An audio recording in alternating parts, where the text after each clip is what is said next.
when Cohen bought the Mets. Jose Feliciano and his wife Kwanzaa Jones, per the Wall Street Journal, sold and buying the team for $3.9 billion.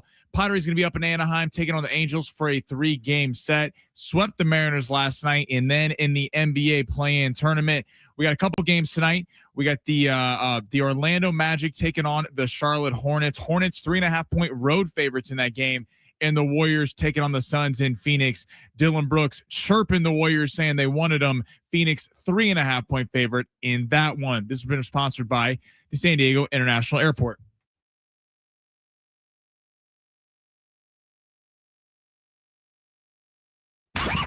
I'm Ben Fletcher. That's Sammy Long. That's how it starts. Quick question. The hottest team in baseball is San Diego Padres. And they look to continue it tonight up in Anaheim versus the Angels. We're just 6 days away from. Plus. I've legitimately never been more confident in a long shots than this one. Arthur Fields and Lorenzo Musetti. Who is this? Musetti's coming off a little bit of an injury recently, has been inactive since the Australian Open. I like Arthur Fields to pull the upset. That's how it starts. Mariners Padres over 8.5 runs. That's not going to work. Winners of 8 straight, 5-2. Orioles, Guardians. Both teams looking to get back in the win column. I do like the under here in this game. you look good, kid. Real good. I got a 66 and 2/3 chance of winning. Well, maybe they are cool enough to go to Coachella. So before the boys go hang with Biebs, I got my peaches out in Georgia. let's get in the zone with Fletch and Sammy. Yeah, let's get it going on a Friday. What's happening, everybody? I am not cool enough to go to Coachella. Sammy might be. He has the hair. But we will see about Coachella. I don't think I'm making any road trips up to Southern California unless it's to go to an Angels game for like $20 to check in on the hottest team in baseball, the San Diego Padres. By the way, and obviously we're going to get to the big news. The Padres were sold. Are we? I didn't think we'd get there today. Yeah, there's some things happening in San Diego.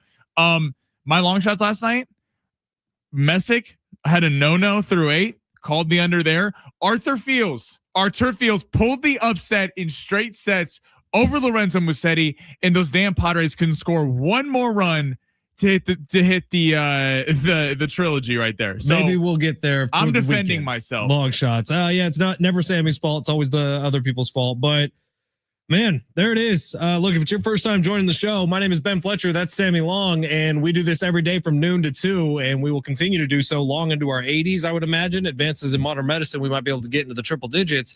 Right after this, Sammy's going to go for an hour, going along with Sammy, and then Schaefer and Sliwa will be your drive home for the weekend. And I would imagine a lot of the next 6 hours of programming is going to be kind of digging and figuring out who Jose E. Feliciano is. He is not the man who penned and sung one of the most beautiful songs in the world's history, Feliz Navidad. I want to wish you a Merry Christmas. That was a different Jose Feliciano, but by the same name, different bank account. $4.4 billion is his net worth. $3.9 billion reportedly is the bid that won the San Diego Padres.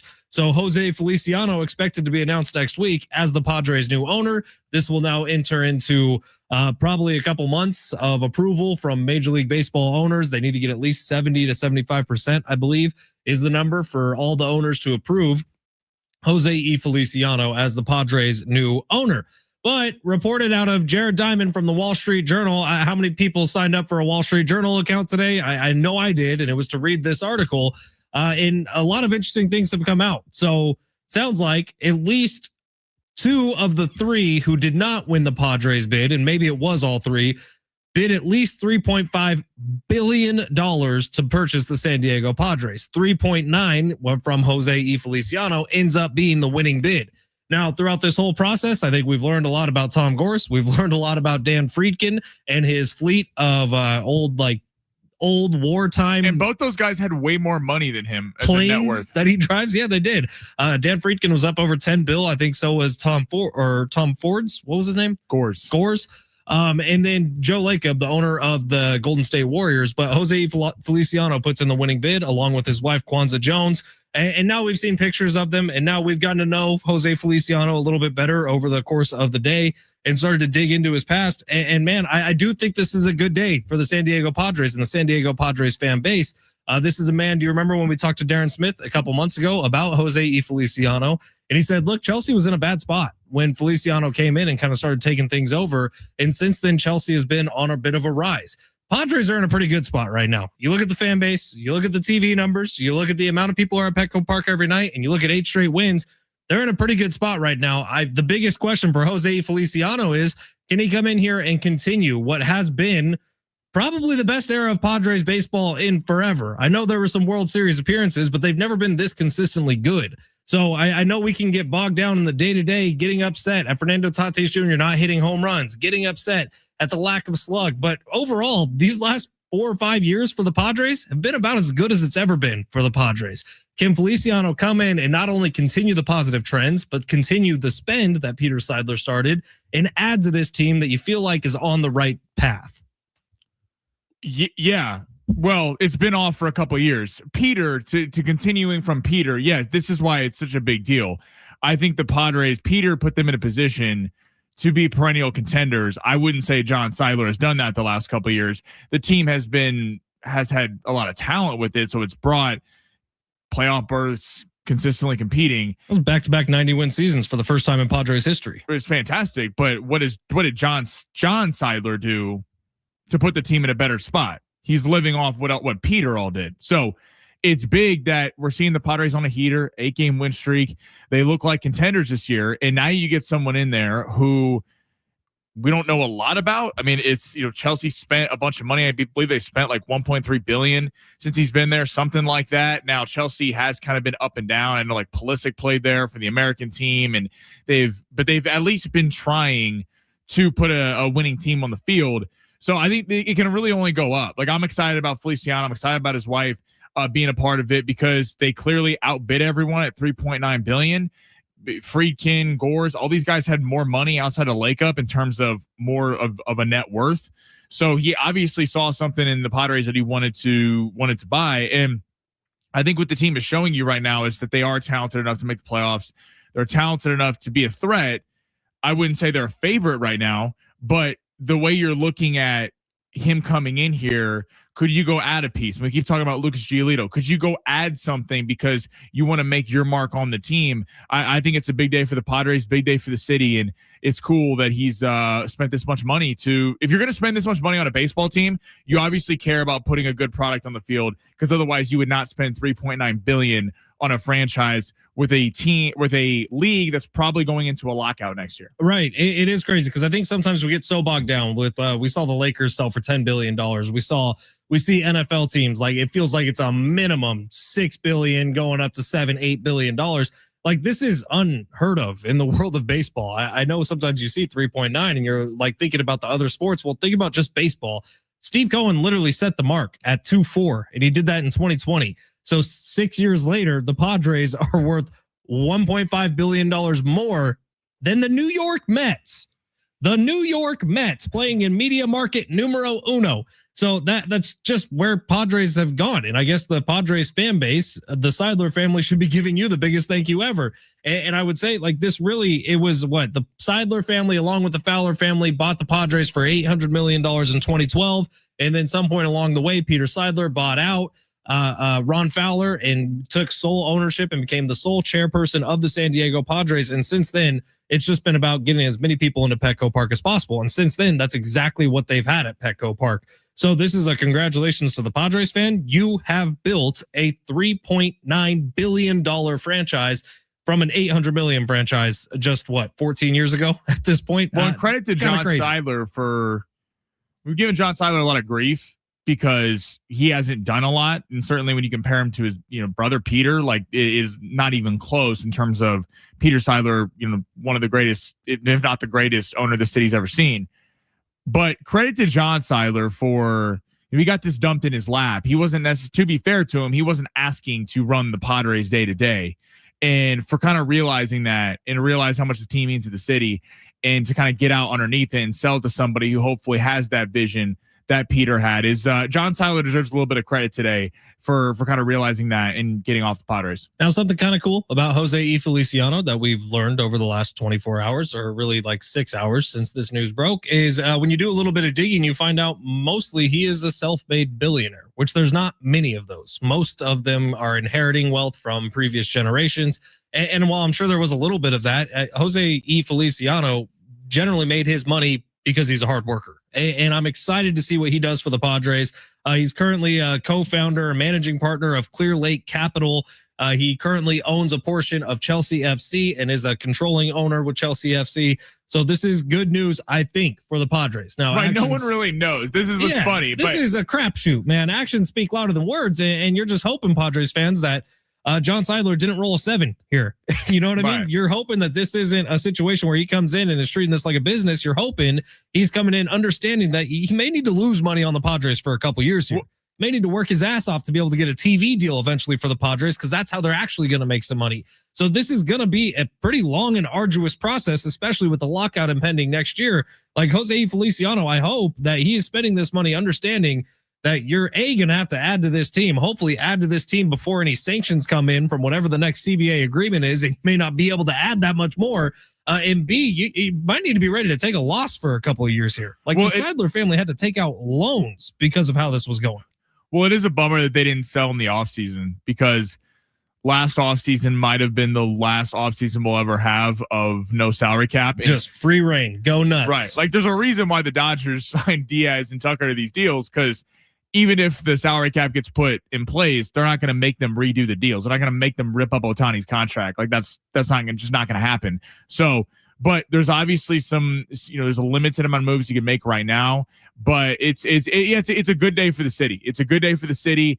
I'm excited to see what he brings. And again, we don't know a lot. Anyone who's sitting here telling you on the radio or podcast, whatever, that this guy's going to be great, this guy's going to be terrible, no one knows yet. No one knows. But if I was making a prediction, if you're willing to spend that much money on a baseball franchise, 3.9, you got to think that you have somewhat of a vision for the team, or at least that's what I'm hoping is the vision. Now, the only negative thought I've had about this since early this morning, and I'll be very honest, I don't 100% know how all these things work. But my only negative thought about this whole thing actually stems back to Phillip Rivers' retirement, because when Phillip Rivers retired, it was not Adam Schefter who broke the news. It was Kevin Acee who broke the news, because Phillip Rivers reached out directly to Kevin because he wanted Kevin Acee, who covered his entire career, to be the guy that broke the news and profit off the news that Phillip Rivers was retiring, which was a very classy move. And there's been very few people who've been as classy as Phillip Rivers. I got nothing against Jared Diamond. I like Jared Diamond. We've had him on the radio before. Jared Diamond seems like a really good dude. He writes for the Wall Street Journal. It is a little strange to me that this didn't come from one of our beat reporters, the Dennis Linds, the Kevin. That was Aces. a little surprising. Well, it's just, and I have no idea how this works. Jared Diamond may have the money connections in baseball. This may not have even come from the Padres or Jose Feliciano. This may have come from something completely different. That's the only thing that irked me a little bit, and I don't even know how valid that is for me to be irked about. Right, I don't know. Dennis Maybe Lynn's been on this story. We got an article from Dennis Lynn earlier this week saying this thing could be wrapped up by early next week. Now, this isn't just local news. This is huge national news, so it makes sense that a big paper like the Wall Street Journal would be breaking it. But I'm just mad that I have to pay like $7.99 a month for a little bit for the Wall Street Journal because I signed up this morning. You're telling me you weren't reading the back page of the Wall Street Journal yesterday? No, I will say it's kind of cool. They have like all the stock prices up top and they're all green right now. So I think our Roth IRAs, as Sammy would say, are doing pretty well today. The IRA? Yeah, the IRA. Check in with the IRA. All right. So we spent a lot of time, as we will for the next 6 hours here on local radio, talking about the Padres' new ownership group. So we didn't get to the big three here. We will get to the big three on the other side, where Sammy rips through the top 3 stories in the world of sports. Plus, we got some Lakeside Rodeo tickets for you today. So don't go anywhere if you want to be a part of the best party in town. Coming up next Thursday through Sunday, it is the Lakeside Rodeo. You can buy tickets at lakesiderodeo.com or just keep listening. I believe we have 2 pairs we are going to be giving out on the show today. It's San Diego Sports 760. We will continue to react to the news that the Padres are expected to be sold for $3.9 billion coming up early next week. Jose E. Feliciano is his name. Owning the Padres is his game. And the big three is on the other side. It's San Diego Sports 760. You're listening live on the iHeartRadio app.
760, Ben Fletcher, Sammy Long with you till 2 o'clock today. Couple guests coming up on the show. We got Arash Markazi, one of the leading voices on Lakers in the world, talking about this upcoming series between the Lakers and the Rockets.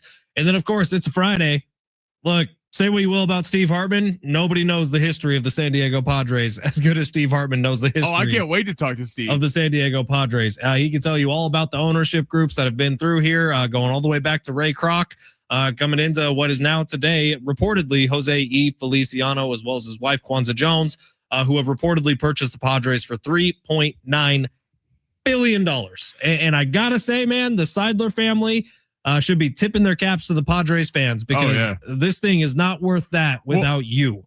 Well, and you're 100% right, because we kind of got into this yesterday, but usually when you're buying a team, especially in baseball, because the NFL's different. You buy the Angels, who have 0 fans. Right. Or Miami or the A's, where it's like, not only are you trying to rebuild the team, you are trying to get players, you're trying to get fans, you might be trying to get a new ballpark and reintegrate yourself into a city, which is a hard thing to do to build that up. The Padres were a unique situation because it's one thing if the Dodgers are for sale or the Yankees or the Cubs, brands that are just household brands with fans everywhere. The Padres have grown into that where it's, I mean, we all know Pack and Petco every night. The team's playing excellent baseball right now, a solid perennial playoff team with some young stars to build around. So it's a unique situation when they came up. Like, you understand why, quote, not overpaid, but why they, quote, it came in over the number people expected at 3.9, because it's kind of a unique situation with the Padres. Usually a Padres type team is not up for sale. All right. If you're just tuning in for the first time because there was big Padres sports news and you wanted to listen to San Diego Sports Radio, we are San Diego Sports 760. My name is Ben Fletcher. That's Sammy Long. We do this show every day from noon to 2. Thank you for being here. Come on in, relax, kick off the shoes, and stay a while. We'd love to have you.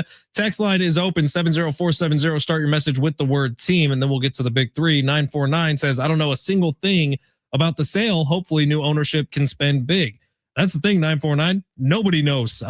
We can talk blue in the face about the history of Jose E. Feliciano. We could look at every single transaction he's made via his private equity firm, via Chelsea FC, and we still have no idea. This could either be the best thing that's ever happened to the Padres. It could be the worst thing that ever happened to the Padres. It could be somewhere in the middle. We won't know for years. 858. Wasn't even the Padres' fault the 8.5 line didn't hit, Sammy. Seattle blew it in the 8th inning when Marinaccio was struggling. Seattle had bases loaded with 1 out and didn't score a run. Yeah, we couldn't have gotten one there. Hit the over for us. This was the Mariners' fault. 858. That's crazy because my bid was $3.6 billion, and if long shots would have been hitting, I could have covered the last 0.3 bill and bought the Padres. What's disappointing is that I'm giving out. I'm giving out. That's the best checks we've ever gotten. Yes. Listen, I mean, I'm out here giving out Arthur Fields at the Barcelona Open underdogs, and the Padres and Mariners can't hit overs. I got Parker Messick throwing no-nos through 8. That's very funny. 619 says, I had 8 minutes until Sammy mentions Giolito and I hit the under. 619 is not like when I mentioned Lucas Giolito for some reason. It's the only thing that makes sense, 619. It's the only option right now because all the good free agents are taken except for him. And 949 says, is Fletch handing out beer at the rodeo again this year? You're damn right I'm going to be handing out beer at the rodeo again. We got a couple of tickets to give away to the Lakeside Rodeo. It's coming up next week, and absolutely I will be out there, cowboy boots on and smiling as I pour some Coors Lights for all my friends. But you got to get out and check out the Lakeside Rodeo. That place is awesome. LakesideRodeo.com to buy tickets. All right, Sammy, let's get to the big three. We got about 5 minutes here before we welcome on Arash Markazi to the show. So go ahead and smash it. Your lunch break is here. Ready to go back to the office and knock the socks off your friends? I mean, coworkers. It's time for the top stories of the day. The Big Three. You missed out on one of our listeners being able to buy the San Diego Padres, Sammy, and that's on you. I'm sorry. If you would have been writing 858 rocks with long shots a lot. Mm-hmm. Listen, we have a special NBA parlay cooked up for this weekend. 12:45. 12:45. This is a special one. All right, Shammy, where are we going? All right, first story. The power and the legacy of Lorenzo Musetti and Arthur Fields. No, I'm kidding. That's a joke from Long Shots yesterday. All right, no, we're going to the NBA. Suns. So Dylan Brooks, of course. Dylan Brooks adding some spice ahead of the matchup tonight against the Golden State Warriors. Comes out yesterday, says he wanted the Warriors to beat the Clippers, wanting to face Curry, Draymond, and Steve Kerr. Him and Draymond have had massive beefs over the years, almost getting in damn near fist fights. Will Dillon Brooks eat his words tonight? And do you like him chirping ahead of the game tonight in Phoenix? Draymond versus Brooks is all you need to sell this game. I would say, even if you're not an NBA fan, this game is kind of must-watch TV because you got Steph Curry, who is still doing just full God mode, making threes, clutch shot after clutch shot in the final minutes. And then you have Draymond Green and Dillon Brooks, who are the two hotter personalities that we've had in the NBA of this generation. They are the Rodmans. That's them. And so these two are both kind of jerks. They're probably going to get in a fight tonight. I would not be surprised. I wonder what the line is on one or both of them getting ejected from tonight's game, but that's a real possibility. There will be technical fouls in tonight's game, which is the best way to get me to a TV to watch an NBA game. I'm excited for this game tonight. I mean, it's a one-off. Listen, both these teams are in all likelihood getting shellacked by Oklahoma City with whoever wins, but this is a fun playing game. You got the huge brand, the Warriors, coming off that electric 13-point comeback against the Clippers. Listen, I don't like Dillon Brooks, but I got to give Dillon Brooks credit for one thing. He stirs the pot up, and it's fun when you're seeing teams not liking each other in the NBA. It's been a problem in the NBA. It's been a problem in baseball. It's been a problem in a lot of sports kind of outside of the NFL, is we've been lacking some of those heated rivalries over the years. Baseball is very friendly. They're chatting it up at first and second base. The Dodgers and Padres have done a great job of kind of reinvigorating rivalries back into the sport. But I'm excited to see this tonight. Dillon Brooks chirping. I think Curry and those guys are going to make him eat his words, especially you're giving him some bulletin board material. But Booker versus Curry tonight and Brooks versus Draymond should be really fun. All right, let's go to the NFL. Big signing today, Will Anderson, 3 years, $150 million. Huge contract extension for him. But the curious part of this, CJ Stroud in the same draft class, still not getting a deal, not signing a deal for the long-term future. If you are the Texans, do you think CJ Stroud is the starting quarterback, not this year, but the year after? It's a tricky question, man. And this is the ultimate prove it year for a young quarterback. And what have we seen when Justin Herbert got into the year before they had to pick up his rookie contract? What have we seen with Trevor Lawrence, Tua Tagovailoa even? They pay these guys a year early. Joe Burrow, they pay these guys a year early. And them not doing that with CJ Stroud tells you a lot. It's telling you that if CJ Stroud comes out and has another year this year like he had last year, the team is at least willing to think about moving on from him. And it's the right place to be in. You can't compete unless you have a top 10 quarterback. And right now, CJ Stroud is not a top 10 quarterback. And he turns the ball over way too much. The ball is your franchise, dude. If you're turning the ball over too much, you're losing the franchise. This is smart from the Texans because of the stacked quarterback class next year. We all thought it was going to be this year, and they're all staying. Dante Moore and Arch Manning, so many guys coming out next year out of the draft that could be franchise quarterbacks. Wait and see. Why are you going to pay him right now? He's coming off 4 interceptions in the first half against that Patriots team in the AFC divisional round. Wait and see. If CJ Stroud goes out and balls out this year, yes, maybe you're going to have to pay him a little bit more than you'd have to pay him right now. But why sign him to a long-term deal right now? He has another subpar type year, and then you're sitting there going, well, we paid this guy all this money, but we want to go get an Arch Manning. We want to go get a Dante Moore or a Maeva or whoever's out there. This is smart from the Texans to lock up their star pass rusher, but wait on their quarterback. All right, we got Arash Markazi coming on next. Author at the Sporting Tribune, spent 20 years covering the Lakers. We got him on the other side to talk about this Lakers-Rockets series. That's next on San Diego Sports 760, live on the iHeartRadio app.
The sport is sponsored by Taco Bell. Padres have a new owner. John Seiler sold it to Jose Feliciano and his wife. They sold it for $3.9 billion, beating the Mets, who sold for $2.4. Padres back tonight, taking on the Angels in a 3-game set up in Anaheim, going over, looking to continue their winning streak, 8-game winning streak into the weekend.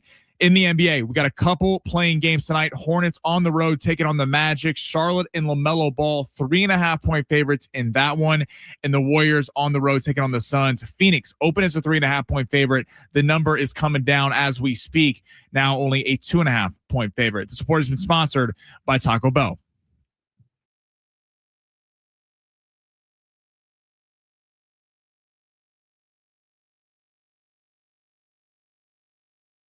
San Diego Sports 760. Ben Fletcher, Sammy Long with you till 2 o'clock today.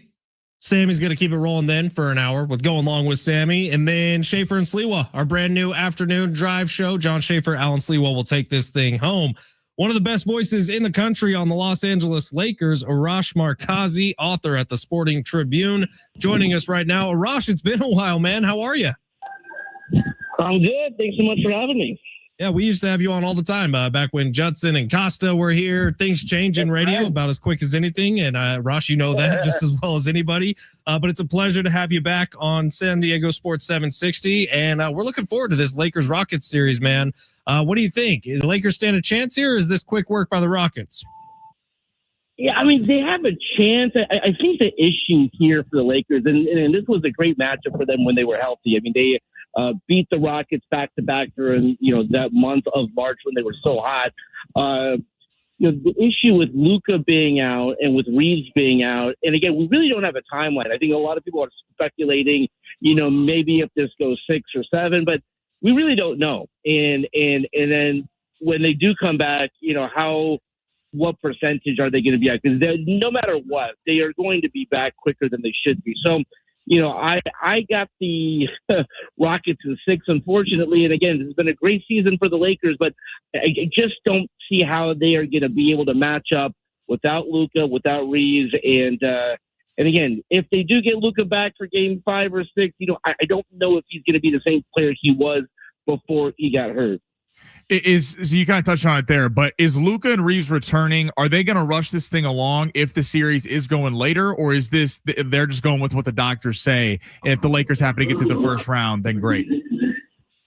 Yeah, on a normal timeline, they should not be back for the first round. I think that everyone's sort of playing it by ear and feel here, where if the Lakers, and again, this is why this game 1 is so pivotal. If they can figure out a way to get this to 2-2. Then I think Luka and Reeves kind of come back and they've had some time off, but the league, and again, this is not just for the Lakers, despite what people are saying, the first round is generally spread out. They got 2 weeks in between game 1 and game 5, so they're going to get some time off, but under normal circumstances, there should be no scenario in which they should be back before the first week of May. And at that point, the first round would be done. So no matter what, they're going to come back sooner than they should. Arash Markazi joining us today, writing for the Sporting Tribune and covering the Lakers all season long. Now, Arash, obviously today's kind of a crazy day in San Diego. A reported sale, Jose Feliciano buying the Padres for $3.9 billion. We will be getting back to that very soon, but you're going to be able to hear some, if not all, of this Lakers-Rockets series right here on San Diego Sports 760. So, Arash, this is kind of leaving the Lakers with a pretty big question mark after this season, right? What do you think the future is with LeBron James and the Los Angeles Lakers? Prior to that month of March, I thought there was no scenario in which he was going to come back. I thought he was either going to have the retirement tour in Cleveland. There's been a lot of talk about him going to the Warriors and teaming up, with Steph Curry and perhaps as a longtime friend for Draymond Green. I do think now that I look at sort of the potential that this team had, and sort of listen from a contract perspective, if he actually does want to make the most potential dollars he could, it's to come back to the Lakers. And he had really, during the course of the season, accepted his role as sort of the third guy on the team. That's why this has been such a unique kind of run that they've had with LeBron, kind of having to once again reclaim that number 1 spot. But, for the first time, like all season, I really do think that there's a scenario in which he either comes back or just says, hey, listen, I've had an amazing career. I don't want to come back. I do think he does want that retirement tour, despite the reports that are coming out today. I just think that is important to him. He can say it's not. But, and by the way, guys, like the way he's playing, he won Player of the Week in the league, in the West, the last week of the season. He's still playing like one of the top 20 players in the league. I know you got to know Kobe pretty well, and you were on hand for a lot of that retirement tour with Kobe Bryant. But do you think LeBron, even if he is saying, no, I don't want that, like it feels fitting that LeBron should get that for what he's given to the world of basketball, don't you think? I think so. And I think, listen, I think we all kind of want to make that decision for LeBron. We've all tried to get it out, like scatter him at, some way, somehow. But I do think when he sits down, I think he's going to look at the team that they have in Los Angeles. He's going to look at the opportunity to play with his son one more time.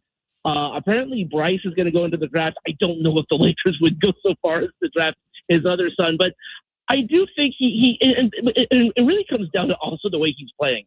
Like, this is not Vince Carter or, no disrespect, Dirk or Dwayne Wade or whatever, like at the end of their careers. Like, this guy, again, is still playing like one of the best players in the league. So, you combine that with being on a contender, a team that was, in my view, a top 5 team in this league. I do think he'll want to come back. And in his heart of hearts, I do think he wants to have that one official last game in Cleveland, last game in Miami, last game in Los Angeles. I do think, and this is just me, I do think it is important to him. With Austin Reeves hurt as well with Luka, there's been so much discussion about can Reeves and Doncic coexist as a backcourt and that be a winner on the floor. Where are the Lakers at with that? Do you think they're offering him a max level deal? There's been reports that maybe Reeves takes a hometown discount. Where do you think the Lakers stand when they reach the offseason with him? Yeah, I do think he's a max player. I do think he has proven that. And if we're being truthful, I think the Lakers are better with just those two guys and not LeBron. Just in terms of when you look at, okay, how do we build a consistent contender around that tandem? And again, getting defenders, getting young guys, getting 3-and-Ds. And this is, so again, I don't think LeBron would come back to be the sixth man. But, whenever you talk to coaches around the league or to scouts, it's like, the three of them on the court just doesn't work from a defensive standpoint. But I think the important thing is, like, LeBron did accept his role by the end of the season. But I do think when you have a player like what the player that Reeves has become, you have to keep a guy like that. So, whether he takes a hometown discount or not, I do think he has proven he is a max player. And again, the bromance that has been cultivated between Luka and Austin Reeves, I don't think that's a small thing either. They both love playing with each other.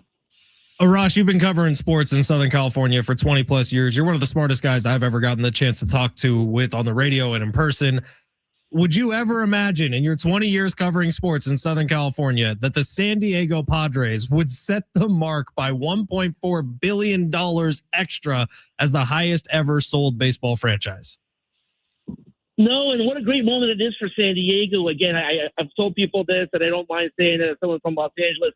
Petco Park is my favorite ballpark in the league. To those Padres fans, show up and show out. And to get an owner like a Feliciano, and again, that group, and again, a lot of folks in San Diego are going to do their homework.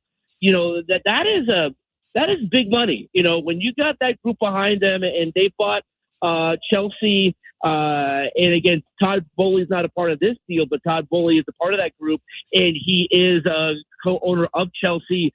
That is big money. I think now, when again, they did spend before, but I think you got an ownership group in place. You're not spending $4 billion not to compete with the Dodgers. So this is a great moment for San Diego and a great moment for the Padres as well. Arash, you're the man. Check out his work at the Sporting Tribune. I know you're doing great stuff with a bunch of my former coworkers too. It's a pleasure seeing it all over social media. Arash, you're the best.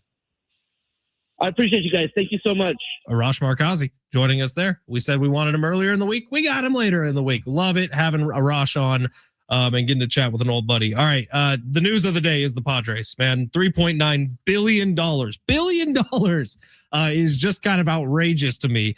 Seeing where this team has come from just in the decade that I've been living in San Diego. I can remember going to Padres games where Petco Park was described as a really cool bar with a baseball game going on in the background.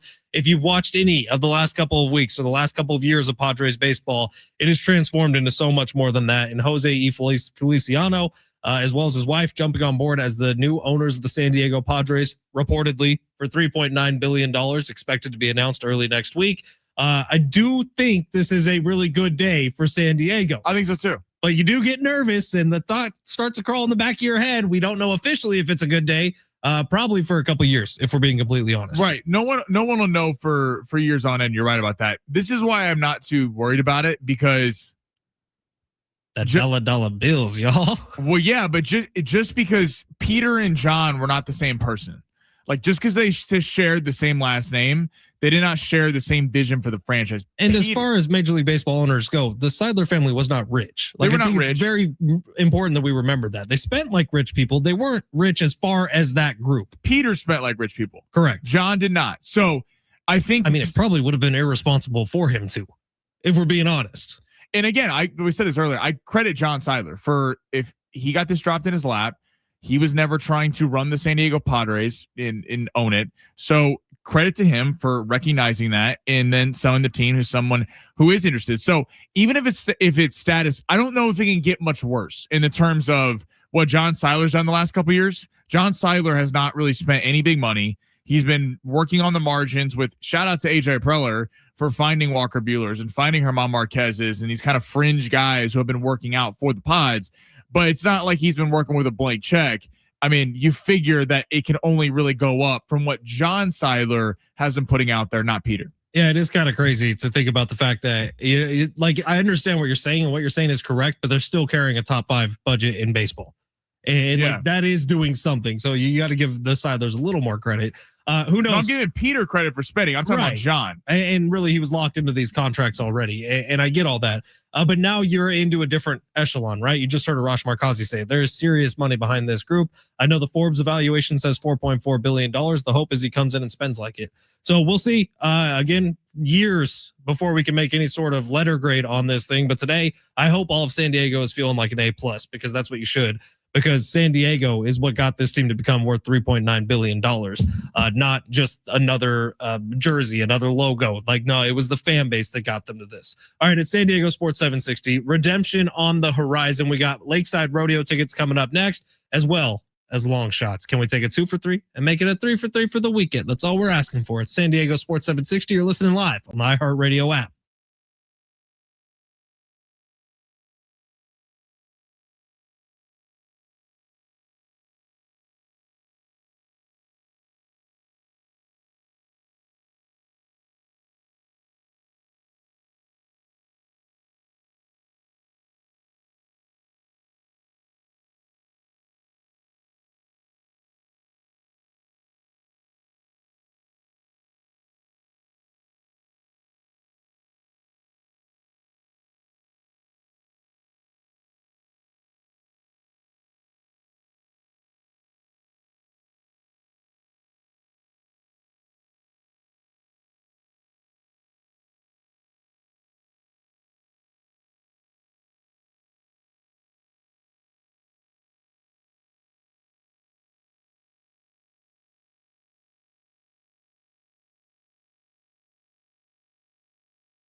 It's Fletch, and you got to get out there. You got to get out to the Valley View Casino and Hotel between now and Sunday to help us celebrate the milestone 25th birthday. Visit early in this 4-day celebration. Today before 10 o'clock, you can receive a free, beautifully embroidered birthday gift bag full of thoughtfully chosen commemorative gifts. And the celebration is going to continue all weekend long. So come back tomorrow and Sunday for more birthday festivities. Plus, join Valley View for an incredible dining experience throughout the birthday celebration at Patties and Pints. I was just there over the weekend. They got a special $25 menu this weekend.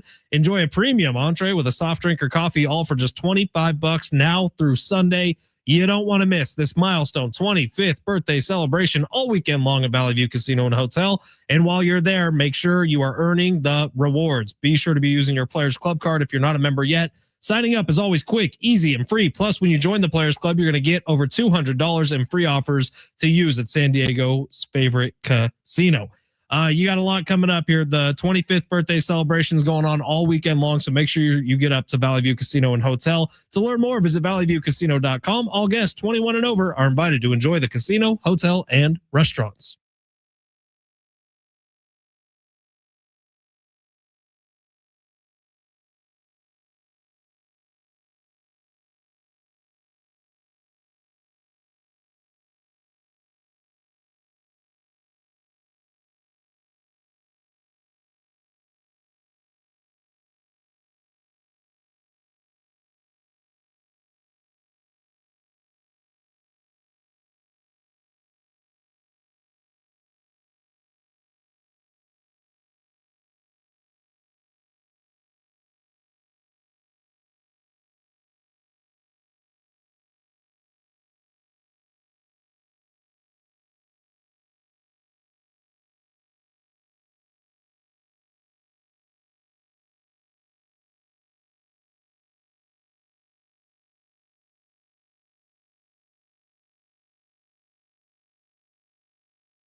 I feel like day one of something like this is always going to be confusing, and you're going to see 50 different angles. Like I'm talking about the Jose Feliciano thing, because I can't get a read yet on how Padres fans feel about him. The more people are reading about him, you're starting to see some people who are pissed off at this. You're starting to see some people who are completely stoked about this.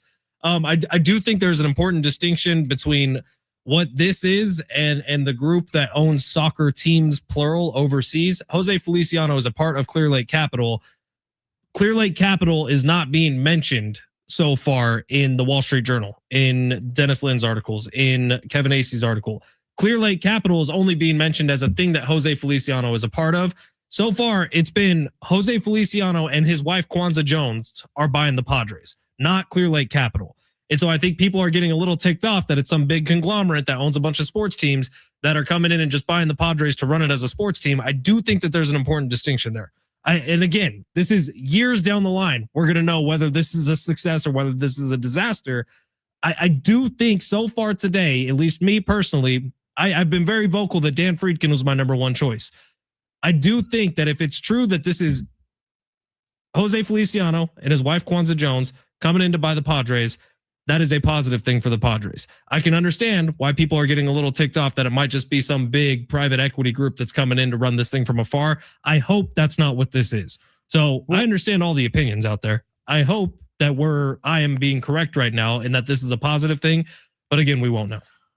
What I would ask people who, and I'm genuinely curious, Texas 704. I am too. Like I'm telling you, this reaction is split down the middle so far. Texas 70470, start your message with team. For all those people that are frustrated today or don't like it, what I would ask is, since the late great Peter Seiler passed, have you?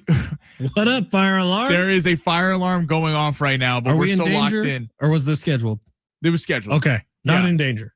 Yeah, hopefully it's not burning. No, things are about to get hot. Scheduled. Sammy's cooking over there for long shots. It's like they're trying to distract us. If you're on the stream, there's a big light. Anyway, what I would ask people who are frustrated with this today, ever since the late great Peter Seiler passed, have you been happy with how the team has been run? because although that they're top 10 in payroll and top 5 at times, that came during the Peter era with signing the Bogarts contract, signing the Manny contract, signing all these big contracts. Outside of the Jackson Merrill signing for cheap, I don't think you can point to John Seidler writing an open check. And most of the Padres, Michael King. Okay, but that was a 3-year deal, $75 million, essentially worth 1 year, $25 million. And honestly, I got to give a lot of the credit to that for AJ Preller for working out these deals with Pivetta and Michael King that are kind of interesting, incentive-laden contracts to get them to come. So I get it if people are frustrated with they don't know where this is going to go, and I understand the worry. But I would ask those people, are you proud of how John Seidler has ran this team? And I can't make a case for what John Seidler has done to put the team first. A lot of it is living off what Peter did with this team and those contracts still being there. Ultimately, we won't know. And I know that's a terrible answer to give, but we won't know for another couple of years. So I would reserve judgment for a little bit. Today, I am feeling hopeful. I can say that and be completely honest about that.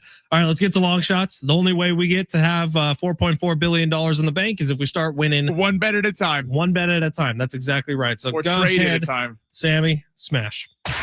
You looking for some luck?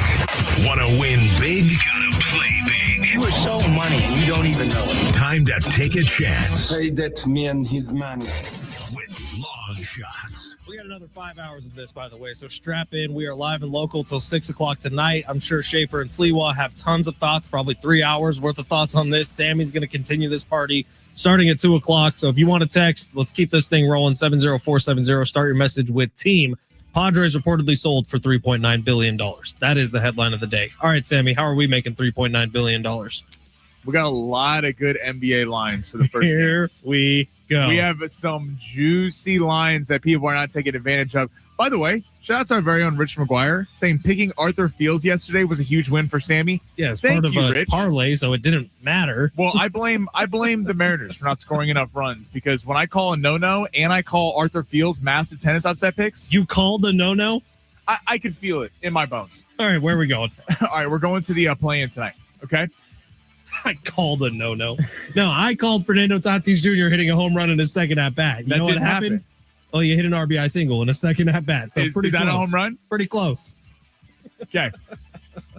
Playing games tonight. Some fun playing games. I'm excited. Hornets, Magic, Warriors, Suns. Let's go to the Hornets and Magic first. Now, Charlotte opened as 2.5-point favorites. They've been bet up to 3.5. This is a tricky game to bet because part of you is like, are we just riding with Charlotte because of the hot hand? They're a fun young team. Brandon Miller, LaMelo Ball. Con Knipple really struggled the other night, but will they get it together? The Orlando Magic have been flailing. They were supposed to beat that Philadelphia 76er team, and the Philadelphia 76ers reeling from the loss of Joel Embiid and Tyrese Maxey. They were unbelievable, holding them to 97 points, and this was a Sixer team that didn't play defense all season long. I'm going to not go with the side in this game. We're going over 218.5. This number has come down from 219.5. I like the over. Here's why.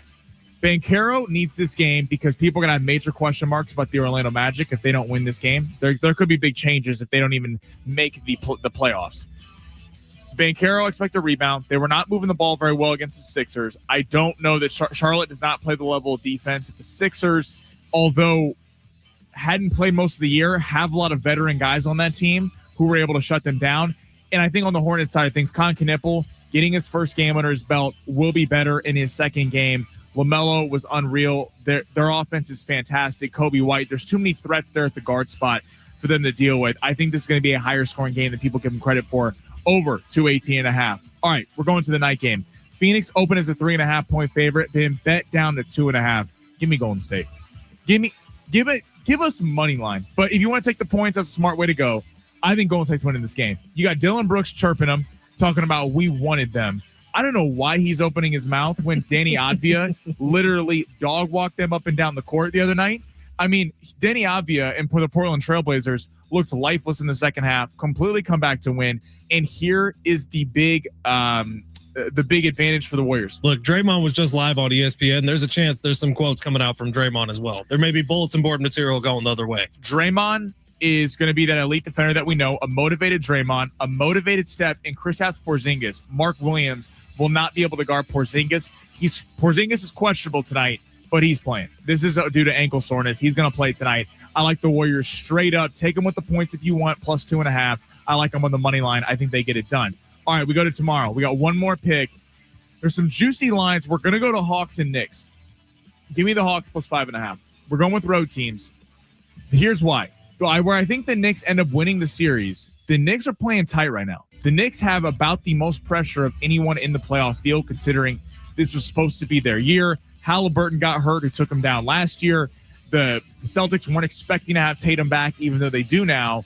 And the Cavs got off to a rough start to the season. And yet it feels like they've been passed, certainly by Boston, Detroit, and now Cleveland. And the Atlanta Hawks have quietly played some of the best basketball in the league the last couple months of the season. Dyson Daniels, tremendous defender. Jalen Johnson, elite level scorer. Nickeil Alexander-Walker playing some excellent basketball. And Onyeka Okongwu holding it down low. The Knicks are come out tight. If the Knicks lose it, then all the pressure's on the Knicks. The Hawks are just happy to be there and playing some carefree basketball. I like them covering the spread in the Garden, plus 5.5 tomorrow. So to recap. I like it. We're going to save the recap. You're going to have to keep listening to get the recap because we're running out of time and we got to give away some Lakeside Rodeo tickets. LakesideRodeo.com if you want to buy them. The rodeo is coming up next week from Thursday to Sunday. 877-767-4760 is the phone number to call if you want to win yourself some Lakeside Rodeo tickets. Coming up in hour number 2, continue to react to the news that the Padres have been sold for $3.9 billion. Caller number 6. Caller number 6 is going to win those tickets. Plus, Steve Hartman is going to be stopping by in hour 2 at San Diego Sports 760 live on the iHeartRadio app.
Hey, it's Fletch. If you're looking for something for the whole family to do next week, you got to get on out to the Lakeside Rodeo. It's the 62nd annual Lakeside Rodeo. It's affordable, it's family friendly, and it's supporting the El Capitan Stadium Association, helping out local youth out in Lakeside. You got to get out to the Lakeside Rodeo. My wife and I have been going every year for 7 or 8 years now. We love it, man. It's the best. We've been volunteering out there for the last few years.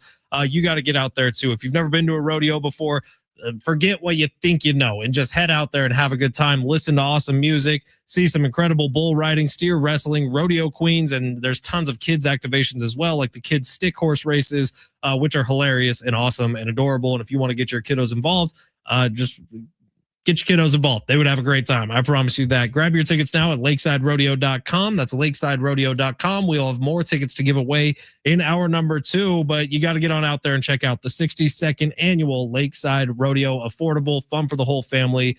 You got to check it out. Don't miss out this year. Next Thursday through Sunday, April 23rd through the 26th, I will see you out there. lakesiderodeo.com for tickets.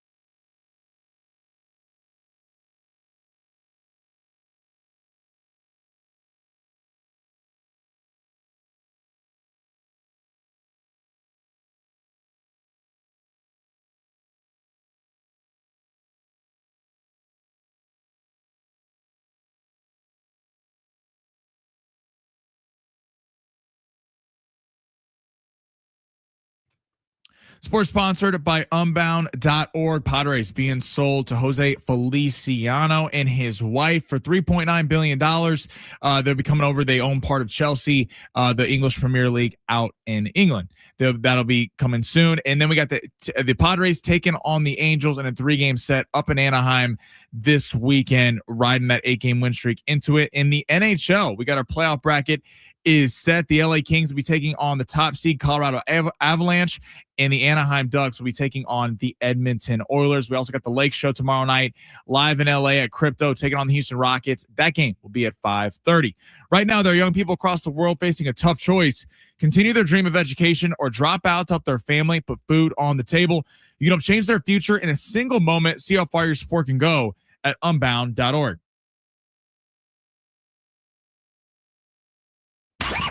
I'm Ben Fletcher. That's Sammy Long. That's how it starts. Quick question. The hottest team in baseball is San Diego Padres. And they look to continue it tonight up in Anaheim versus the Angels. We're just 6 days away from. Plus, I've legitimately never been more confident in a long shots than this one. Arthur Fields and Lorenzo Musetti. Who is this? Musetti's coming off a little bit of an injury recently, has been inactive since the Australian Open. I like Arthur Fields to pull the upset. That's how it starts. Mariners Padres over 8.5 runs. That's not going to work. Winners of 8 straight, 5-2. Orioles, Guardians. Both teams looking to get back in the win column. I do like the under here in this game. you were good, kid. Real good. I got a 66 and 2/3 chance of winning.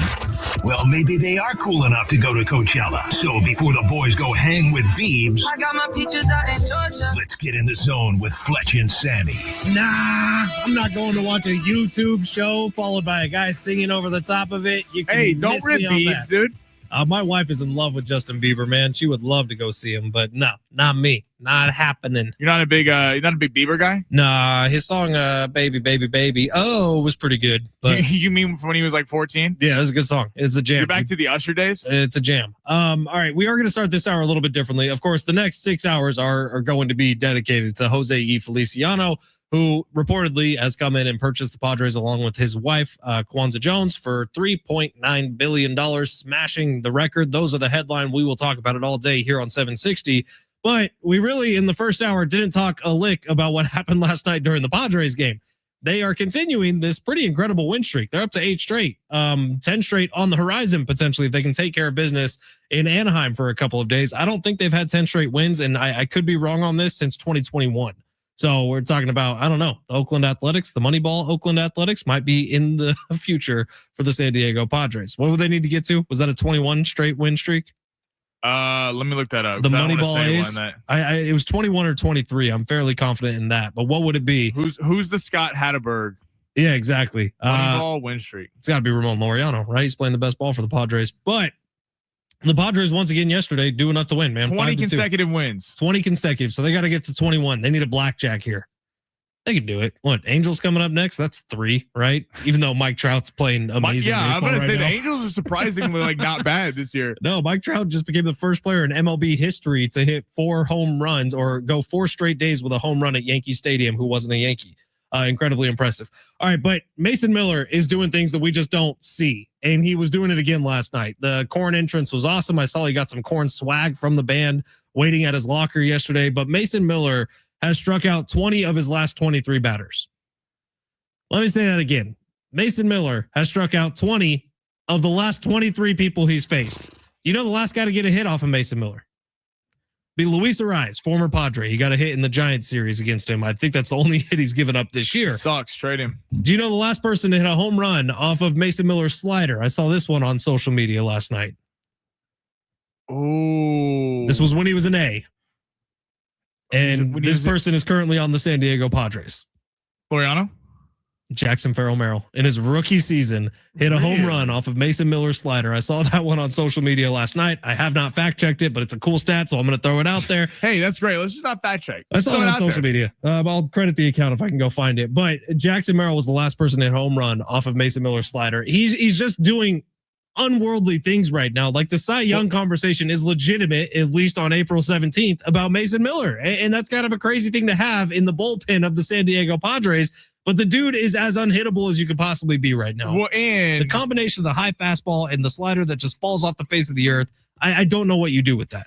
It also does a lot for quieting the crowd who was concerned, which is fair. I'm not even ripping those people. I was one of those people that was a little concerned when you're trading away Leo DeVries, a everyday player in the future, a potential superstar for him. I remember at the time it was exhilarating because we all thought the Padres had a really good shot last year. Didn't turn out the way everyone thought it was, but you trade him for a guy who comes in the ninth inning. So there was some. It's like trading away a star pass rusher for a running back. Like it's great, but there's a lot of concerns of did you just trade away a more important position for a not as important position? But Mason Miller is quieting all that noise because if you're going to trade for a closer, if you're going to trade a potential superstar for a closer, you want it to be Mason Miller, a guy who we are sitting here having the conversation. Again, I don't think he'll win it because I don't think he'll have enough opportunities in terms of if he gives up one bad outing the entire year, they're going to hold that against him in the Cy Young race. But it is crazy that we're 3 weeks into the season and it's a real conversation because he's been that dominant. It's again, AJ Preller, I don't think gets enough credit for a lot of the moves he's made during his tenure as San Diego Padres GM. 20 of the 23 last batters to face him have struck out. And by the way, if you watch Mason Miller pitch, the strikeouts aren't exactly close. Like guys are swinging and missing by a foot because that slider just completely disappears. Incredibly impressive. It's the aura, it's the vibes, it's everything about Mason Remember Miller. when with Mike Schilt, we were having the conversation like, should we keep Robert Suarez as the closer? Yeah. Remember that? How about the fact that Mason Miller wasn't the closer last year? Yeah. Are we serious right now? Mike Schilt stuck in his ways. All right, we're going to get to the big three in just a second. We have another pair of Lakeside Rodeo tickets to give out. We do have a lifestyle question coming in from our friend from the Netherlands. So we are going to read this, and text line, you got to help your own kind out. 70470, start your message with team. Today's a very important day. Rarely would I bring up something like this on a day like today, but I feel like we could offer some really great advice. So if you're kind enough to text in, we will read your text. Absolutely. That's our motto on this show. As long as it's FCC okay, we are reading this text. 559 from the Netherlands. Listening on the free iHeartRadio app. I bet you we pushed the little international, dude. Bet you we pushed that little plus icon to add us to his presets. 559. Hey guys, it's your boy from the Netherlands. Hope you guys are well. Question: do I message my ex happy birthday? We've been broken up for a year, but we were together for like 4 years. Just curious if I should be nice or not. She's back in the States. It's not like we're going to do long distance or anything.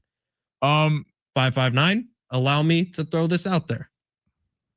If you're going to text an ex, you got to be ready for what's next, is all I'm saying. If you're going to text an ex. That's a good t-shirt right there. Did you come up with that? I literally just now. That's very nice. I like that. If you're going to text an ex, you got to be ready for the, hey, what are you doing in a couple weeks? Hey, when's the next time you're back in the States? Hey, do you want to grab coffee the next time you're around? And then that could open up a whole new can of worms. So 559, I would ask yourself, what was the main reason behind the breakup? Was it timing? Was it financial? Was it distance? What was going on in your life that you felt it was time to split with this person? And if those problems can be resolved and you want to get back together, say things arenn't going so well with you right now. Well, he didn't say that. He said he's long distance. He's not getting back together with her. Who knows? If you're going to text an ex, be ready for what's next. And what's next may be getting back together with the ex. Well, here's my question, 559.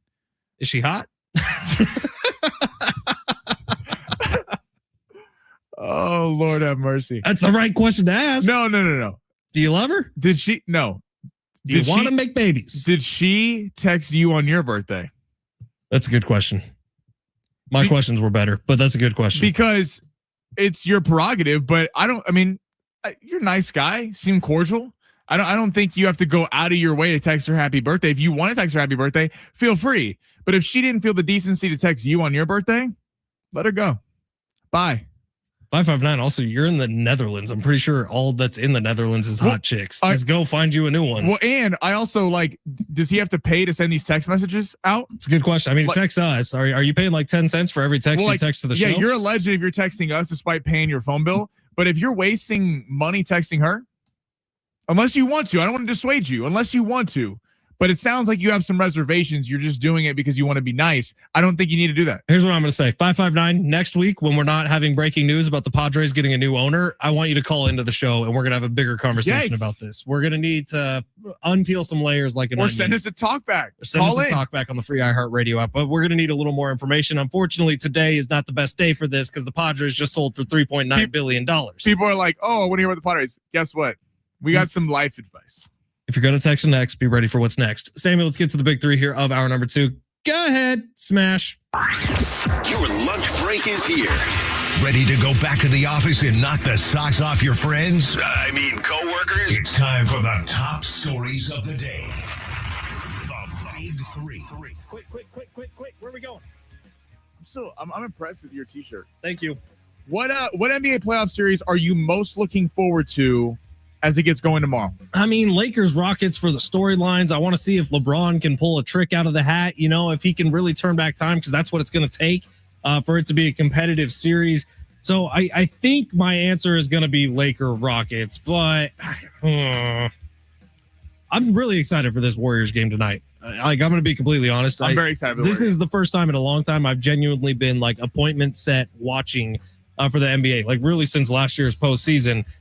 That's going to be great. If the Warriors can advance, I'll be locked into those games because Steph Curry's awesome. Knicks Hawks has a lot to me. It really does. A lot of young talent going to be in that series. I don't know. You're my NBA guy, Sammy. Where are you going? I like all those. T-Wolves Nuggets going to be fun. Ooh. I'm excited because let's not forget, Anthony Edwards sent this team home a couple years ago, and that team was not as talented as that Denver Nuggets team. But Anthony Edwards took over a game.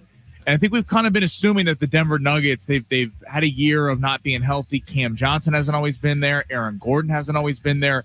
There's been a lot of Jokic was hurt for a period of time. There's been a lot of guys in and out of the lineup. But the Minnesota Timberwolves are quietly lurking right there. And the acquisition of Ayo Dosunmu from the Chicago Bulls gives them another scorer. Julius Randle's taken a step forward, and Naz Reid has really taken a step forward. That series is going to come down to Dante DiVincenzo. Can Dante DiVincenzo be an elite level scorer to go along with Anthony Edwards? I'm excited for that series because I think people just keep expecting that Denver's going to be all right, and yet they haven't all year. So Anthony Edwards is not a guy you necessarily want to face in the playoffs with your season on the line. Dante DiVincenzo, the Villanova superstar. Yeah. He was on that national championship team, wasn't he? Yeah, that was fun when they were all in the Knicks. It was that was crazy. But that Knicks Hawks series is going to be fun too. All right, let's actually head. My GM, Brett Veach, said yesterday the Kansas City Chiefs. GM. You hear this guy? My GM. Bat Veach, as we like to call him, sure, came in and said about the NFL draft, though, as a whole, not just about the Chiefs as a whole, said he expects, quote, a lot of trades in the first round. Do the Kansas City Chiefs have 2 first-round picks? They do. Could they be moving up? I would only do that for a pass rusher. Or do the Chiefs do the smart thing, which the smart thing would probably be to take one of those first-round picks and move down. Right. I'm not a big trade-up guy. I'm not either. I'm really not. Like, the Niners have done it a couple times. It hasn't necessarily worked out well. Do you remember Trey Lance? So I'm on board. Usually, if you're a team that has 2 first-round picks, I think almost every single time the proper scenario would be to take one of them, trade it, try to scoop up a second and a third, try to scoop up something else down the line. That comes with a lot of risk too, but I think he's right. I do think the Dallas Cowboys may trade up to try to get the Cardinals pick at number 3. I think that we're going to see a lot of movement because there's been so much made of. I think people kind of assume there wouldn't be a lot of trades because, it's not a quarterback stacked draft. Well, I'm sorry. Like, look at the Seattle Seahawks just won a Super Bowl playing elite level defense last year. And the amount of pass rushers and defenders in this draft, David Bailey, Reuben Payne, Arvell Reese, Sonny Styles. I mean, there are countless guys that are going to go in the top 10 that are elite level players. I think the Cowboys are a trade candidate up. I think the Chiefs are. A lot of teams, and considering there's 5 teams with multiple first-round picks, you have a lot of ammo with a few teams to be able to move up and down. I do think this will be a year where we're going to see a lot of movement. Got time for a quickie. What we got? Per reports, Arash Markazi touched on it earlier. LeBron James, per The Athletic, an option is retirement right here in the offseason. Apparently, there's kind of been long rumored he's going to do the farewell tour, but a report came out this morning. He could be hanging it up after this Lakers series. Do we believe him? Do we really believe LeBron doesn't want the retirement tour? Do we really believe LeBron doesn't want to be exalted? He calls himself King James. I'm with you. I He don't calls think himself King James, Sammy. LeBron has earned it. LeBron has earned a farewell tour, and considering what Arash said, this is not Dwayne Wade, Dirk at the end of his career where they were shells of themselves. This is a guy playing at elite level. I think you're gonna have a Tom Brady effect when Tom Brady was like, "Yeah, I'm 42, but I'm still one of the elite level passers in the game. Why would I retire?" I think we're going to see that from LeBron. It may not be with the Lakers, but I do think LeBron will be back next year. We have another international text coming on the text line. This is fantastic. How many countries can we stack up in the next 45 minutes? I'm genuinely curious. 619. If you are listening to us not in this country, please let us know. Text us 70470, start your message with team, or on the YouTube chat at San Diego Sports 760. We'd love to hear from you. We will read all of these on the other side. It's 877-767-4760.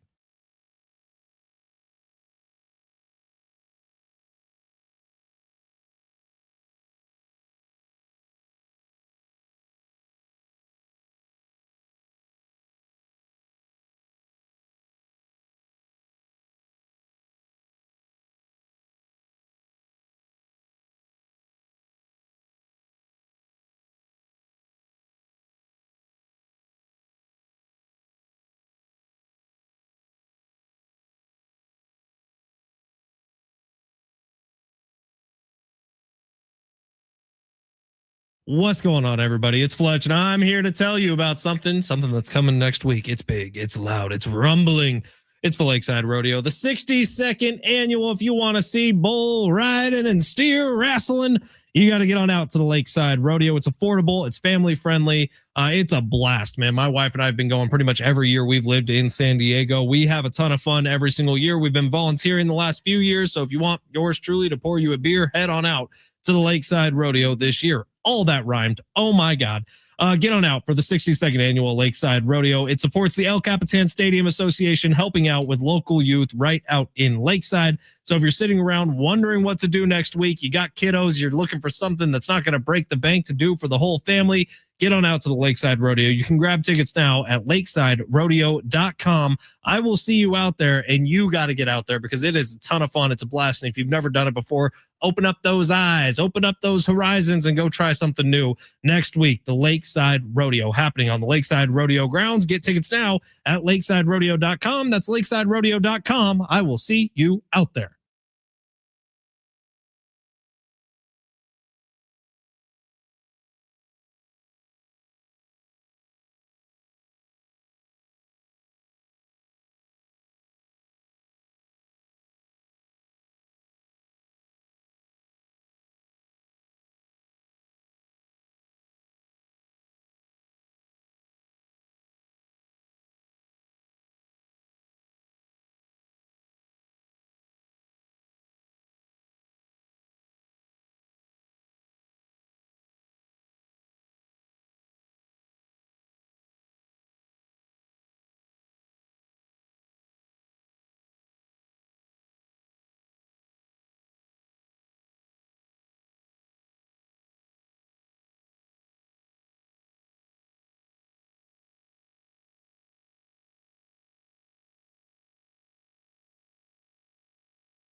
Nicely done, Sammy Long. It's San Diego Sports 760. Ben Fletcher, Sammy Long with you till 2 o'clock. Sammy will keep the party rolling then from 2 to 3. Schaefer and Sliwa, our brand new afternoon drive show, takes over at 3. Look, a ton of this day is going to be dedicated and will continue to be dedicated to the news of the day, which is Jose E. Feliciano, as along with his wife, Kwanzaa Jones, have purchased the Padres, reportedly, for $3.9 billion. The news came down this morning. Jared Diamond of the Wall Street Journal reported it, which means the Wall Street Journal probably got a lot of San Diego subscriptions as of today. But the reporting is that at least 2 of the other 3 groups interested in purchasing the Padres bid at least $3.5 billion. And then the winning bid was Jose E. Feliciano, along with his wife, Kwanzaa Jones. That was $3.9 billion. That bid is expected to be accepted next Monday or Tuesday or early next week at some point, and then it has to go through all the Major League Baseball owners, get approved, and we still got a ways to go on this thing. I guess there is a chance it could fall through, but most likely Jose E. Feliciano, the new owner of the San Diego Padres. We're international. In the meantime, there's been a development on this here show, The Zone, on San Diego Sports 760. We got a text from the Netherlands asking about whether or not he should text his ex-girlfriend happy birthday on her birthday. They've been broken up for 4 years. She lives in the States. He lives in the Netherlands. Should he text her or should he not? I think the conclusion here was text at your own risk. And then we got a text from the 619 saying, what's up from Guam, baby? Hafa Adai. I think that's how you say it. Not sure. Meeting my ship on deployment soon. I'm in the active duty Navy, but wanted to give a quick shout out. Go Padres. Dude, hell yeah. Shout out to you, man. First and foremost, thank you for your service, my friend. Appreciate you listening to us out in Guam. Maybe show everybody out there how to work the free iHeartRadio app, and then we'll be the #1 show in Guam. Dude, that's tight. Our military is listening right now. We appreciate that. We really do. And everybody who's active service, retired service, and a Navy veteran, we love you. Appreciate the hell out of you, especially these days, man. Thank you for doing what you do so we can do what we do. 100%. 858 said, what is this, love line? Yes, it is, 858. Yes, it is. It's a steamy Friday. We love doctors. You have now entered the flesh zone. Welcome in. Ooh. Kick off your shoes. Have some fun. If Travis Dale and Rich Weinberger were here, this would have got very spicy. There's a very good chance they are still here. As a matter of fact, I accidentally left my keys in the 1015 KGB studios this morning, and Rich, about 5 minutes into our show today, poked his head in and threw my keys at me, which makes me very nervous. They have done something to my truck. Oh, that's concerning. Like it's probably parked down the street or at Costco or something. Or it's funny because they didn't inside. seem to be in a state to be driving. They really didn't. They really didn't, Sammy, which I'll be honest, I've spent the better part of the last hour and a half worried about the positioning and the condition of my truck because I did not have my keys for about an hour and a half and they were in the possession of Rich Ornberger. So who knows is the right answer there. But we will see, I guess, in about 45 minutes. Friday and car keys. It's actually, we were sipping on some NAs early this morning. I heard the kombucha. Yeah, they were pretty good. And then we had John Schaefer in, dude. And then we switched over to the good stuff. So they were in fun condition there at the end of the show. All right, but yeah, this is Loveline 858. So welcome in. If you have any questions about your relationship, we would be happy to let you know. And the 559 is going to try to call in next week. We're going to keep this storyline going hot goss for as long as possible. We'll talk to 559 and then we'll go see Devil Wears Prada 2 and get very. Yeah, that's coming out soon. It is. We have Michael Jackson movie next week. Mm-hmm. All right, Steve Hartman is coming up next, and I think Steve is a great person to ask this question. Steve was in a successful marriage that was successful until it wasn't, and then Steve and his wife moved on from each other. But Steve does have a very long-standing relationship going, and it's a long-distance relationship. So we'll ask Steve about that question from the 559. But what I would also like to throw out there, and we will get back to this Jose Feliciano news. I don't often do this, but I'm going to soapbox for a second. Is that okay, Sammy? Sure.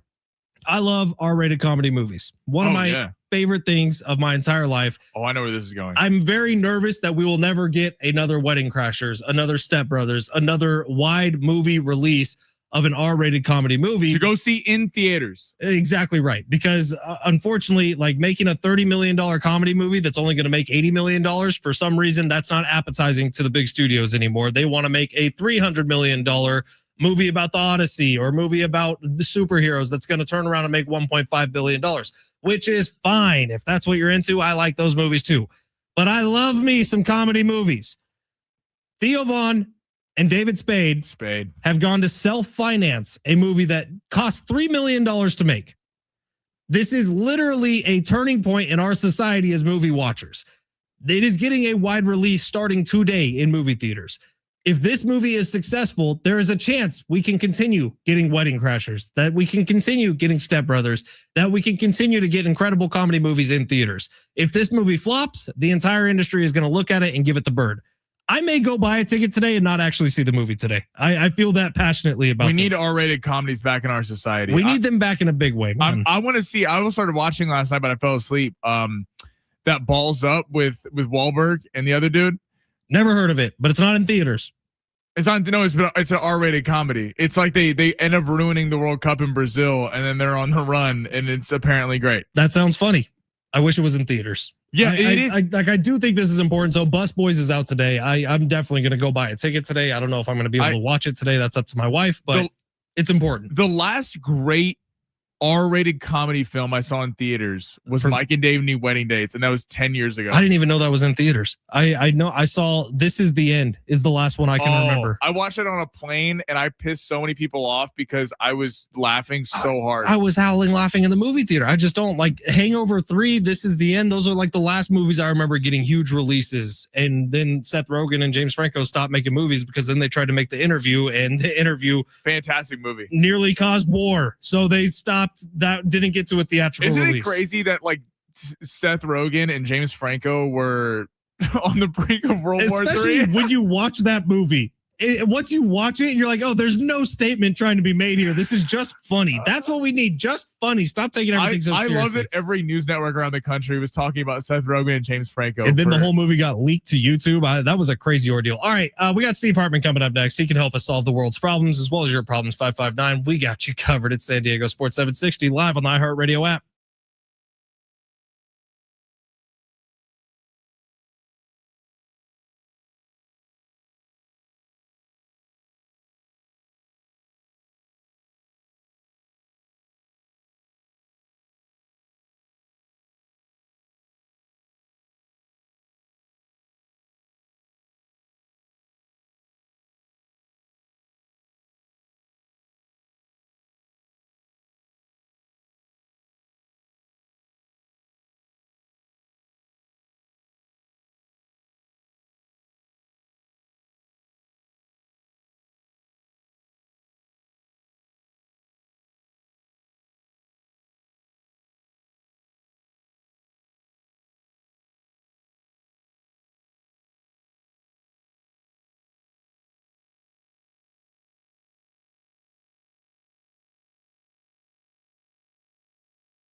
The sport is sponsored by Lowe's. Padres sold for $3.9 billion, being reported by the Wall Street Journal today. Jose Feliciano and his wife have purchased the team, and they own part of Chelsea out in the English Premier League in England. We got the Lakers tomorrow night taking on the Rockets. Game 1 live at Crypto in LA.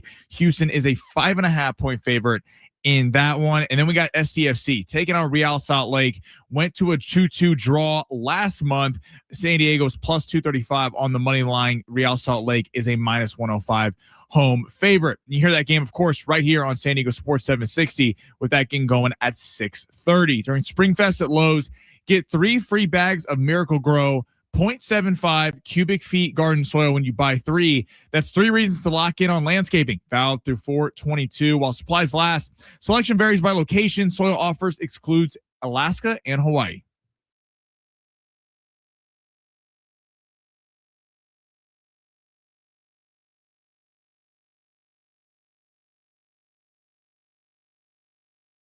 SDFC back in action coming up tomorrow.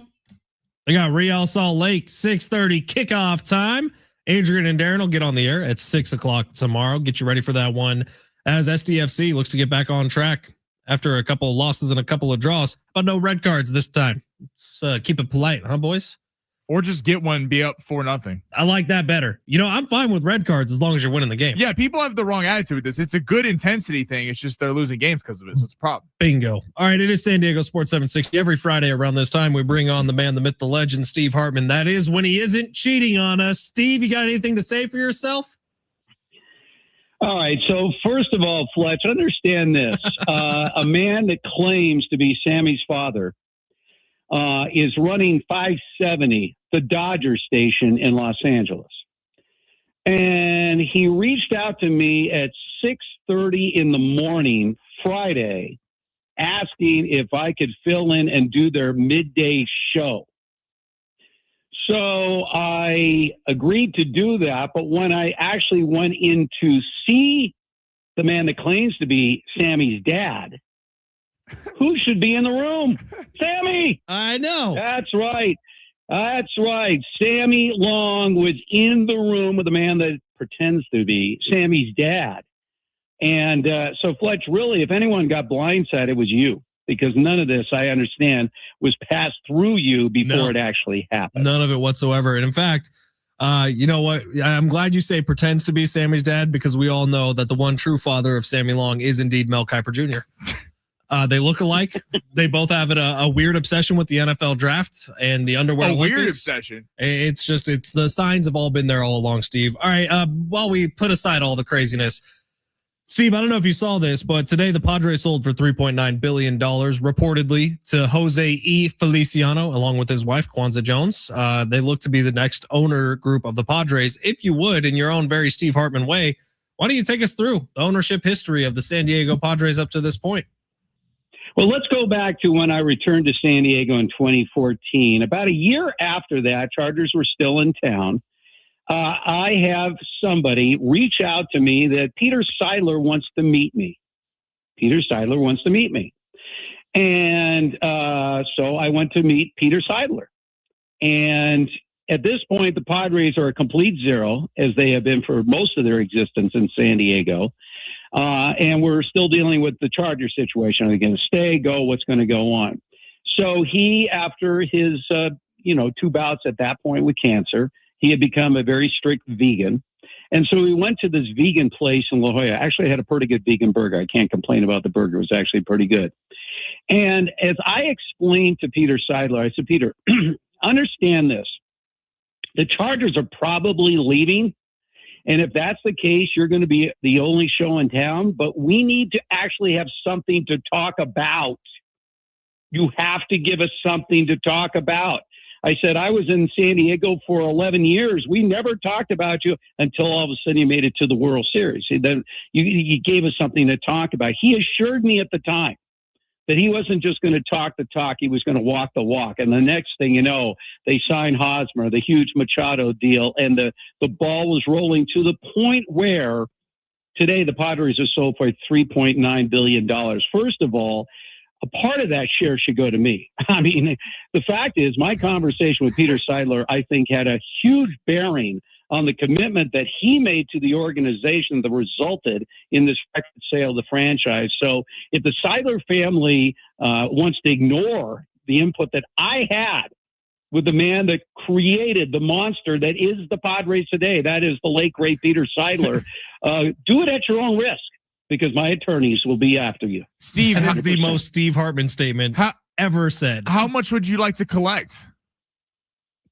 You know, I'm not greedy, but I believe of the $3.9 billion, I'll divide it.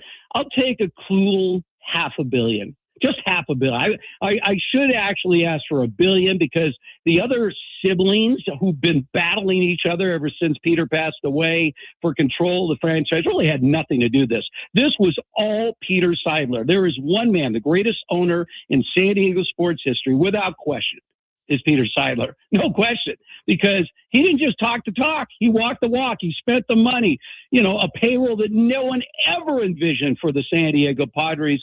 He pulled it off. So he gets 100% of the credit, but because I played a small part in putting that, you know, that little thought in his head that, hey, we have to make the Padres relevant or Hartman's not going to talk about us. Boom, I'll take $500 million and we'll call it a day. I agree. We're gonna start that campaign now for Steve Hartman to get your money. No, I'm curious. I'm curious from an on-field perspective. They're likely going into a lockout, trying to get a salary cap. Do you think? And there's been so much worry in San Diego. Will the new owner spend money at a clip like the late great Peter Seidler? Do you think this is really going to matter in the long run because of a potential salary cap, or how do you see this overall as moving from John Seidler to Feliciano? Okay, well. You know, this is the other Feliciano, by the way, not the Feliz Navidad Jose Feliciano. That's how I opened the show today, Steve, and Sammy looked at me like I was crazy. Yeah, Feliz Navidad, Jose Feliciano. But here's the thing about this ownership that is taken over. First of all, if you're going to spend a record $3.9 billion, which is more than $1 billion than Cohen spent to buy the Mets in New York, it's just a crazy number. But if you're going to spend that kind of money, it means you're totally committed to spending that kind of money. So look, you want ownership that has money. Are they going to spend it? This guy's invested $9 billion in 2 franchises. Now it's not all his money, but he's the front guy for all this. So I think this is a great thing. You want ownership that has money, and obviously is willing to spend money to buy his way into Major League Baseball. He's going to spend money. So I think this is great news for the Padres moving forward. We know the mess that has been happening with the Padres ever since Peter Seidler passed away, and all this squabbling, and, you know, none of the Seidlers wanted in. They just wanted to cash out. Well, they cashed out big time. Now they can go on their merry way. Goodbye. Don't let the door hit you out on the way out the door. And now we got ownership that, you know, was willing to spend top dollar, I mean, beyond top dollar for this franchise.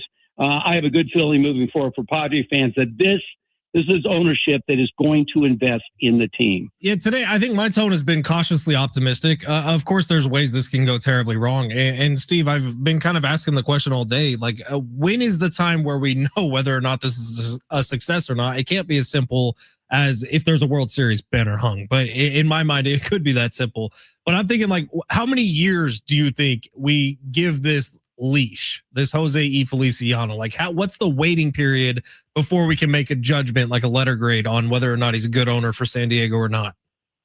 Oh, I think you got to give him at least 3 years. I think that's fair. And now, where the contract situation, Machado, I would imagine, health. I mean, everything's based on health, obviously, but should be around. Tatis obviously is locked up for the long term, but they're going to have to obviously add pieces. Guys, it's about pitching. I mean, what's carrying the Padres so far this year? I don't see any 300 hitters in that lineup right now. So they've been able to get it done, through pitching. And I think that is going to be the recipe for success. And it's been the downfall of the Dodgers when they have come up short, is their pitching has come up short. They barely survived a 7-game World Series against the Toronto Blue Jays. So, the Dodgers are beatable. The Padres are on the roll right now, second best record in Major League Baseball behind the Dodgers. So they're doing good things right now. So to be fair to new ownership, it's going to take a couple of years because I'm sure that they're going to bring in, it's just like Mark Walter and his Guggenheim group taking over the Lakers. They're going to start moving their people into the organization once the season is over. Same thing with new ownership, and that's fine. If I pay $3.9 billion for a franchise, I'm going to bring my people in. So, they're going to take a serious look at Preller and say, is this guy the guy? We know that Peter Seidler had a love affair with A.J. Preller. I don't know if new ownership will, so we'll see how that all works out. But to be fair to new ownership, especially investing that kind of money, I'd say 2 or 3 years. Obviously very early, but do you see the Padres as the number one threat to the Dodgers? Because the Mets have been just a disaster so far, and it feels like there's been a lot of mediocrity around baseball outside of the Dodgers than the Padres' recent run. Yeah, right now, the Padres are clearly the main challenge to the Dodgers. No question about that. And here's the thing about the Padres. They don't have any fear of the Dodgers. I know that. They welcome the idea that they are finally recognized by Dodger fans as their main rival. Dodger fans, the Giants, that Giants rivalry is a thing of the past. The Giants have completely crashed. They're completely out of it. So if you were to ask Dodger fans, who is your main rival? They don't say the Giants anymore. They say the Padres, which is a great position for the Padres to be in right now. So I think it's a great situation. Look, it's about health, just keeping everybody healthy. Obviously they need more production out of their main bats. Right now, Machado, Tatis, you can go down the list. Again, they're not sprinkling with 300 hitters in that lineup right now, but the pitching's holding together. So, there's no reason that these two teams shouldn't have a date down the road in the National League Championship Series. Steve, we don't have time for a full Steve answer, but how many games does it take the Rockets to dispatch of the Lakers? I would say 6. Look, the Lakers are not going to get swept in this series. Well, look, we'll find out tomorrow, right? Game 1 at home. If they lose game 1 at home and it's not close, it could be a sweep. But I'm going to guess Rockets in 6. And then the bigger question is, once the season's over, what are we going to see with the Laker organization? How many changes are we going to see? Are they going to have a clearing out of the front office? Is LeBron going to be back? There's a lot of questions to be answered. But that guy that co-hosts the show in the afternoons now with John Schaefer, Alan Sliwa, I'm sure he has all the answers when it comes to the Lakers. He sure does. All right, Steve, we appreciate you. Love you, pal. We had a question actually for you on the text line that was about love and about texting an ex. But we'll have to save that for next week. All I can tell you is date night was phenomenal. I bet it was, you dirty dog. All right, Steve Hartman. There he goes. Thank you, Steve. Love you, pal. He's gone. That's Steve Hartman every single week here on San Diego Sports 760. We got a bunch of texts. We got a lot of things to wrap up. We will do so next on San Diego Sports 760.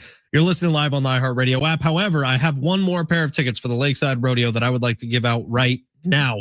The Lakeside Rodeo is the 62nd annual Lakeside Rodeo. It's fun for the whole family. It's affordable. It supports the El Capitan Stadium Association, supporting youth right out in Lakeside. You want to go to this? I promise you. Call 877-767-4760. We'll go caller number 10 on these, our last pair for the week.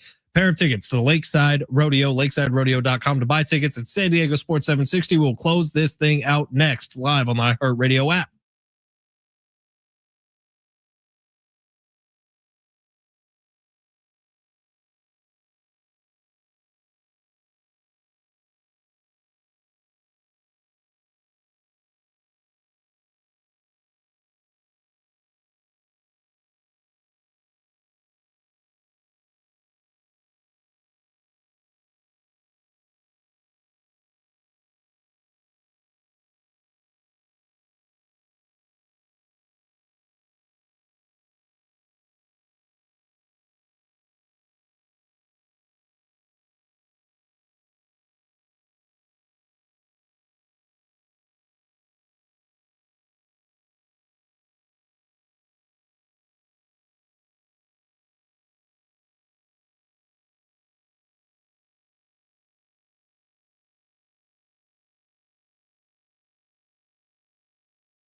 I'm just going to say it. This has been a hell of a week for the boys.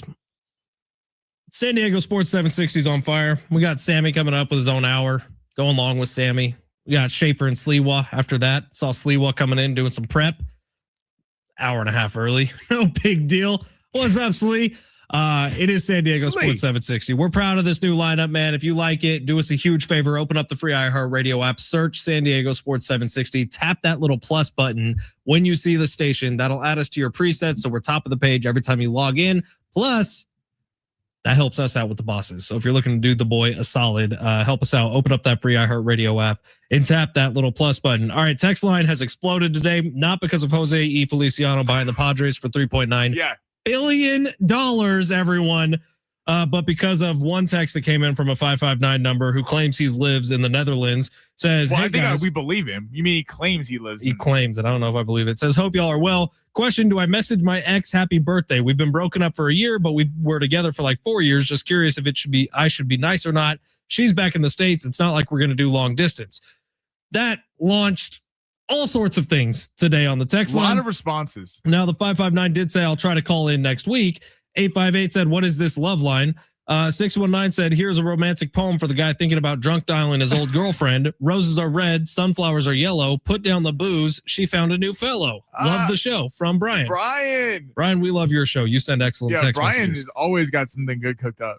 This has been just hysterical so far today. 619 texting in after I got on my soapbox and talked about the importance of going to support R-rated movies in theaters.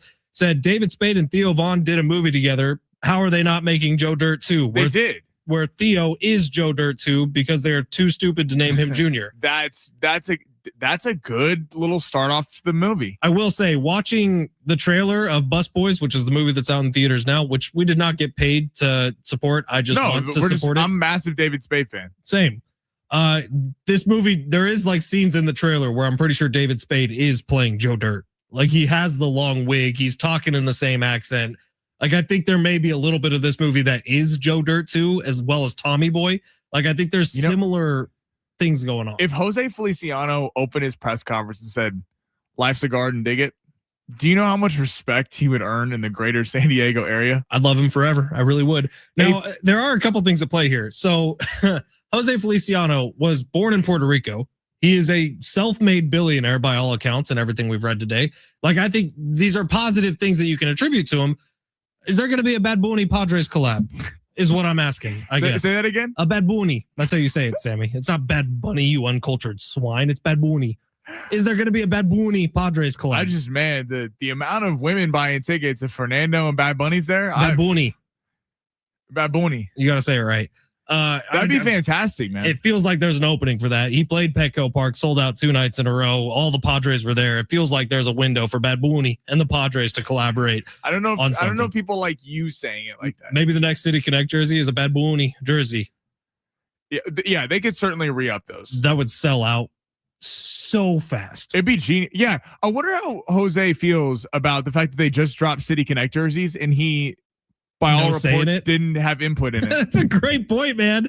Hey, we just redesigned something. It's going to be here for a couple of years. He's like, your guys aren't even here. So, or maybe he did design it behind the scenes. I'm telling you, I saw some fan designed City Connect jerseys that were so unbelievably sick. One of them had the Balboa Park roller coaster on it. Oh, that was cool. It looked amazing. I saw one that had the Coronado Bridge on it. It looked incredible. Teams, by the way, missed such an opportunity. Utah hockey team, the Mammoth now. Oh yeah, they let their fans name the team, and that was awesome. Like, you're talking about a way to not that the Padres should change their name. I'm talking about I'm someone who likes the City Connect jerseys. I think they're plain. I don't think they did enough with them, but I liked them. They look good. They obviously sold out like hotcakes. They're crazy popular in San Diego, but you had such an opportunity to do something way cooler. And I think some of the fan designs we've seen are incredible, man. It feel much more San Diego to me. Yeah, this is a crazy day for San Diego. Wild. I'm excited overall. I think it's a good thing. I think I'm also happy that this has been percolating and just simmering on the pot for 8 months now, 9 months, something like that. I don't even remember the day. Percolating and simmering on the pot. That was my word of the day that I gave myself in the dictionary. But it's I'm glad they finally decided on somebody, and it shows you something about the state of baseball that a team that plays in division with the Dodgers sold for $3.9 billion. I just think it's cool that the Mets sold for what, 2.4, and the Padres turn around and sell for 3.9 6 years later. Cohen looks like the owner of a decade. Yeah, really. But Jose Feliciano, I mean, we got like 5 more hours of this. We'll be talking about it the entire day today. Sammy's going to continue talking about it coming up next with Going Long with Sammy. You know, Schaefer and Sliwa will be talking plenty about it this afternoon when they get on the air. And reminder here, now that we only have like 40 seconds left in the show, go ahead and cancel those Wall Street Journal subscriptions. Yeah, that everyone don't let them paid get for this you. morning. But make sure you cancel it early, because if not, you'll forget. Then you'll put it off all the way until the end of the month, and then all of a sudden you're like, "Oh my god, why did I get charged again?" we have a little bit more time. 858, another text rolling in about our Love Line segment. It's a good one, Fletch. I wouldn't text her on her birthday because she might get mad, but the day after or before is okay. What are your thoughts on that?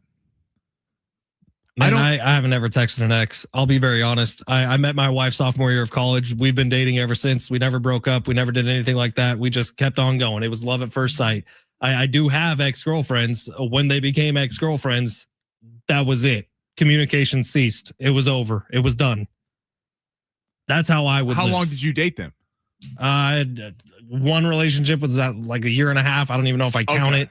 And the other one was like 6 months. I don't know if I count it. And then I met my wife, and we've been together for 11 years. Wow. Look at you. That's actually crazy to me, but we've been together 11 years. We've been married for 3 of them. Love Line. That's 1 us. to 2 p.m. The Zone, Fletch and Sammy. And if you're looking for the Weekdays. t-shirt that needs to be made, if you're going to text your ex, think about what happens next. It's fantastic. I also love our guy Brian's quote. I'm pretty sure that's going to be in a Drake song coming up pretty soon here. Iceman dropping possibly tonight. I better get credit. Like Steve Hartman wanting credit for the sale Dude, of the Padres. That is the most Steve thing of all time. What in the world was that? All right, we're done here today. Sammy's up next. Schaefer and Sliwa after that. It's San Diego Sports 760. You're listening live on the iHeartRadio app. Make sure you all have homework. Buy tickets to the Lakeside Rodeo and go out to Valley View and Casino Hotel. Thank you to our sponsors. We love you a lot. San Diego Sports 760. You're listening live on the iHeartRadio app.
This was sponsored by Cal Fire. Padres sold $3.9 billion. Jose Feliciano and his wife have bought it. They're owners of Chelsea out in the English Premier League. They'll be buying the San Diego Padres, and the Padres are back, riding an 8-game win streak, taking on the Angels this weekend up in Los Angeles or up in Anaheim. That game is going at 6:38. Matt Waldron will be making his season debut for the Pods. You get the Lake Show tomorrow night, taking on the Houston Rockets, 5:30. Game 1 live from Crypto.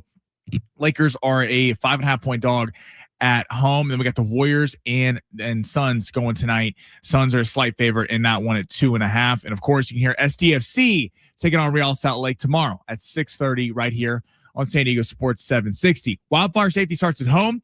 It's important to harden your home and create defensible space around your property to break wildfire's path to your doorstep. Start by cleaning gutters and trimming trees to keep them 10 feet apart. Learn more at readyforwildfire.org. Going long with Sammy. That's going to be hot. In depth on the story of the day. Plus, it's warm in the hot seat. Now, it's Sammy Long. What is going on, everybody?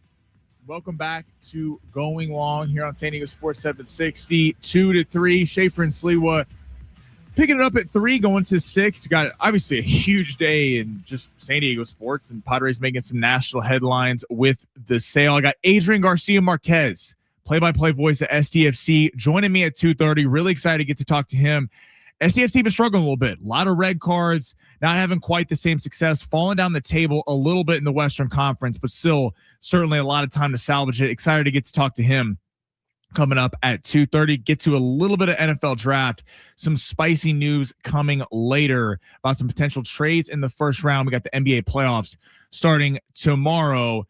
Brent Sperry is out with his family right now visiting, so wishing Brent and his family the best. So I'm doing updates and I'm doing this all by myself. But first, we're going to the Pods. And again, text us 70470. Start your message with team. Text 70470. Start your message with team. We'd love to get your thoughts. Like, are you excited about this today? Jose Feliciano taking over, as well as his wife. Padres sold for $3.9 billion. I'm excited. Like, I know there's been some mixed reaction. I'll get to some text here in a minute about it. Some people are very excited. Some people are nervous about it because there is so much unknown. And I was, if any radio host, podcast host, person on the street tells you they know how this is going to play out, including us, they're lying to you, because no one really knows what's going to happen. We can look at what he's done at Chelsea. There's been some mixed bags on that. He spent a lot of money at Chelsea. So if that's what you're looking for the Padres to spend a little bit more dough and put themselves in position, then that's a positive. Now, Chelsea has been up and down recently. I'm not some expert on the Premier League soccer. Maybe we'll talk to Adrian about that a little bit at 2:30. So I'm not going to speak on that, but this is a guy who won a bid with a lot of different people. I mean, you had Gores from the Pistons, you had Lacob from the Warriors, Freakin, who everyone kind of fell in love with, who had a valuation of about $10 billion. But Fletcher and I were talking about this yesterday, and not to toot my own horn, but I was kind of kicking around yesterday. Like, I think this will go for more than what Dennis Lim was reporting. When it was 3.5 billion expected yesterday, they ended up going for 3.9. And I think that just says a lot about the state of baseball, because I think if you'd have told a lot of people, even a decade and a half ago, Chargers are still here. I remember I moved to San Diego. I don't even know when this was 2010, 2011, something like that. I mean, you could, they would pay you to come sit at the ballpark in down low in the lower bowl. I mean, that was Will Myers was the star of the team. Padre baseball was just kind of felt so lost. And to think about how far the city has come into where now, I mean, every night, regardless of who they're playing, regardless of who's in the lineup or who's getting the ball, selling out Petco Park left and right. And it just is 100% one of the hottest, if not the hottest ticket in town. It's crazy to think that this is where we are. And they sold for $3.9 billion when they play in a division with the Dodgers, who have won back-to-back World Series. And you kind of I wondered if if you're sitting there and you're looking to buy a baseball team, if you literally, everyone has to be with the Dodgers, but when you literally have to play in a division with them, and no, in all likelihood, the chances of you winning divisions year in, year outs are tough. That's going to be tough with the amount of Dodgers talent they have and the payroll that they have. It's just, you're rarely ever going to be favored. Not that the Padres won't break through and win the division, and they're hanging tough right now, but the Dodgers do look like a juggernaut. But to think of, you're right up north, you have the Dodgers, you have the Angels, who are an hour up the road, and then you have the Padres. And baseball as a whole, I think people wondered, is it not dying, but for a while there before, this is why I give so much credit to the pitch clock and to the runner on second, and now ABS for changing. Because for a while there, it felt like baseball was kind of aging out. It was, we heard so much of kind of baseball veterans going, well, I don't want to shorten the season. Not that they've done that, but I don't want to have a runner on second. I don't want to have the pitch clock because baseball was stuck in their ways.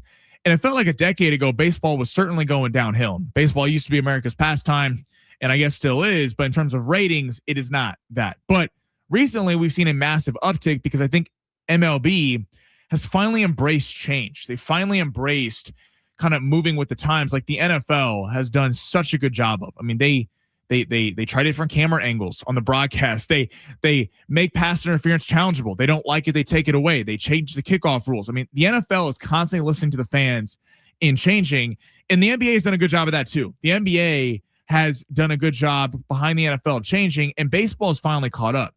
And why we're seeing the upticking in the game, and people are kind of falling in love with baseball again. And this sale is a prime example of that. $3.9 billion. Like, who would have thought that the Mets sold for 2.4?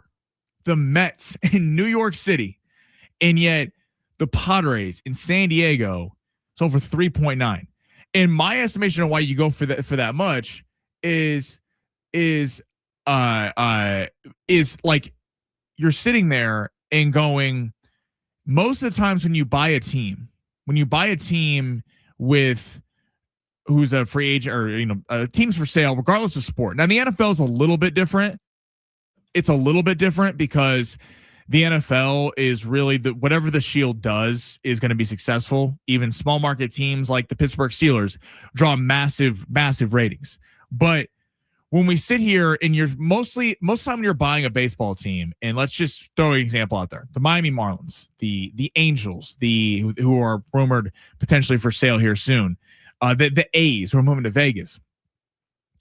Usually when you buy a baseball team, and any team, but especially some small market teams in baseball, considering the gap that we see in spending from certain owners, you have teams like the Dodgers, the Mets, hell, the Padres. Padres are up there in spending that spend a lot of money, and the the Dodgers and the Mets and the Yankees can really go to another threshold because of the media markets. And then you have teams like Miami. You have teams like the A's, teams like the Angels that just are not going to spend money.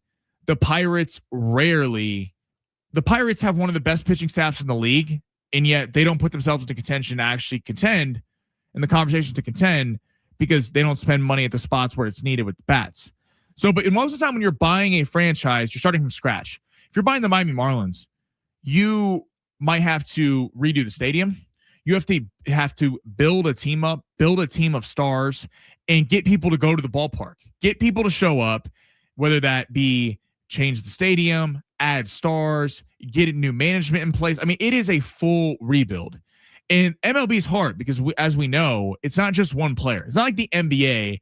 If you are an expansion franchise, you could throw every pick at the table and go, we're going to land a franchise star. We're going to land a young star where people are going to come pay money to because they want to see and jumpstart the franchise. Look at the Angels. The Angels had Shohei Ohtani and Mike Trout and had no success in the postseason. Two of the best players, A of the last decade, and A of all time. Just two unbelievable stars, yet they weren't winning. But when you buy a team like the Marlins and A's and Angels, you have to restart from scratch. And the Padres showed, and really, Fletcher was saying earlier, and I agree, it's a credit to everyone in San Diego who supports this team night in and night out, because that doesn't happen. They're not sold for almost $4 million if people aren't showing up to the ballpark night in, night out. And they're an interesting team that became available because although you have the Dodgers up north, and there's a lot of things working against it. In baseball, the lockout next year, who knows with that? You have some young stars to build around in Jackson Merrill and Fernando Tatis. I know Tatis isn't playing great right now, but played better last night and was able to. You have franchise stars. You have veterans who we can complain because the Manny Machado, and although Bogarts is playing good baseball right now, contracts don't always look the best. Marketable stars. The casual baseball fan knows who Manny Machado is. He's been on the Dodgers, been on the Orioles, been on the Padres forever. People know who that is. And then you go to a ballpark in beautiful San Diego where everyone wants to come visit. What's the number one complaint everyone talks about when the Chargers left from people who weren't from San Diego? They're bummed. They're like, our favorite trip of the schedule was getting to come play the Chargers because you got to come to San Diego. And if you were living in Minnesota, that was certainly a nice break from the cold. It's in San Diego, beautiful ballpark right downtown with a rabid fan base who shows up night in, night out, in a team that, although they aren't winning NL West titles and they haven't broke through and won a World Series yet, and let's be honest, have had some playoff choke jobs. I mean, against the Dodgers a couple years ago, that was a choke job. Call it what it was. That was the Dodgers were on the ropes. Padres had them. They let it slip right through, and now we're sitting here looking at the Dodgers going for a three-peat. It's a team that's constantly in contention, and to think that, you know, with marketable stars, with a team, with a franchise, a city that loves it, I think you see why this goes for $4 billion. And I'm in terms of what he's going to do, and his wife, who was part of this as well, who bought the team.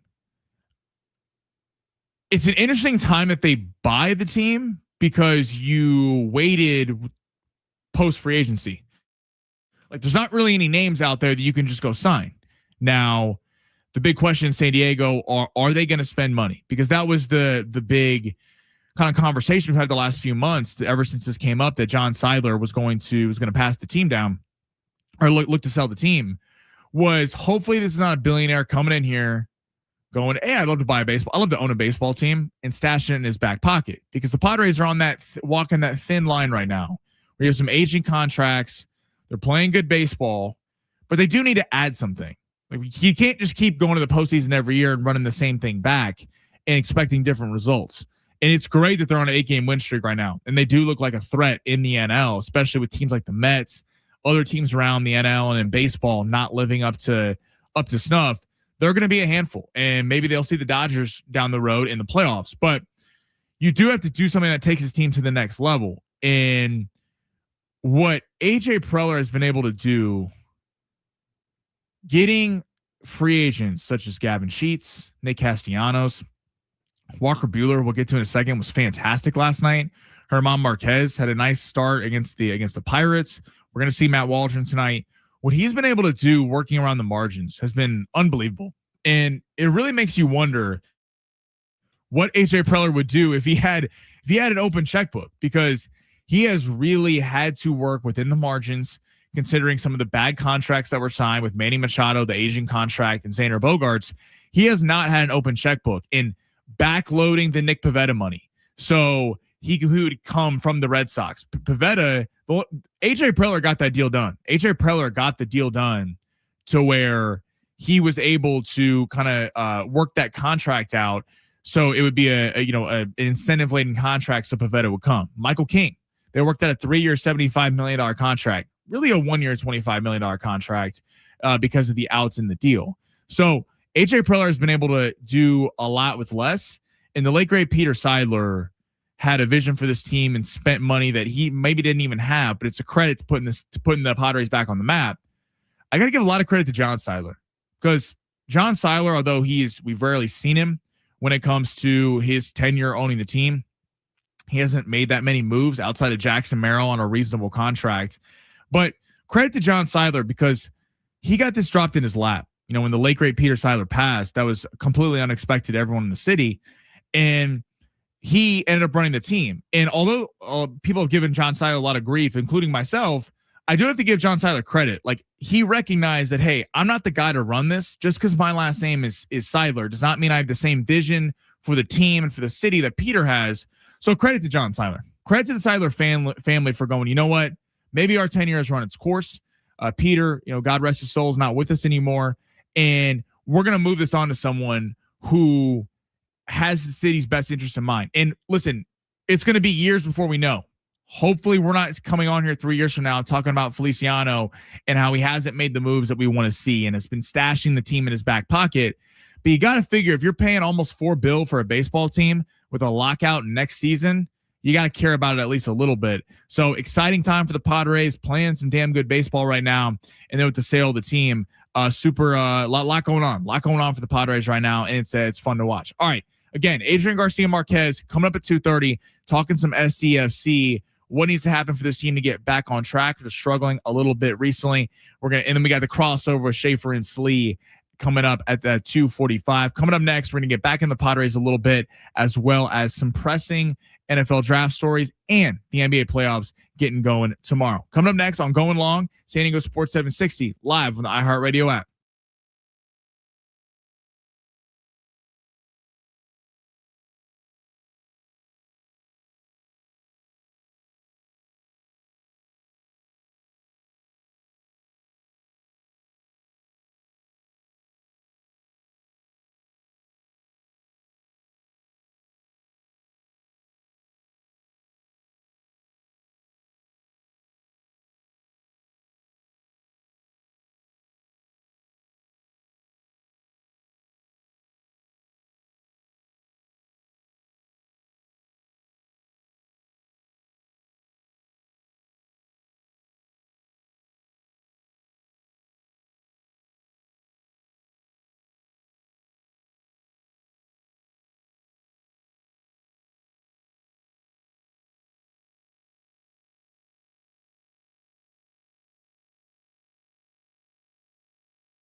Welcome back to Going Long 2 to 3, third week of the show. Appreciate everybody for rocking with me. We got Adrian Garcia Marquez, voice of SDFC, coming up here in about 10 minutes. Really excited to get to talk to him about SDFC. Recent struggling a little bit, but how do they get back on track? A lot of red cards, playing with a lot of fire, which part of me loves, but part of me, they're losing some games because of it. So they got to figure that out.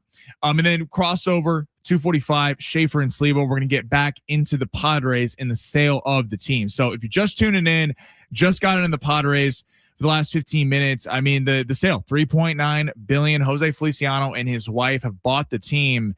And I kind of touched on it again a little bit in the last segment, but credit to John Seiler. Like, this gets lost a little bit today, but credit to John Seiler in the sense of he recognized that maybe he didn't have the same desire and will to run this team that Peter did. And that's a good thing. That's okay.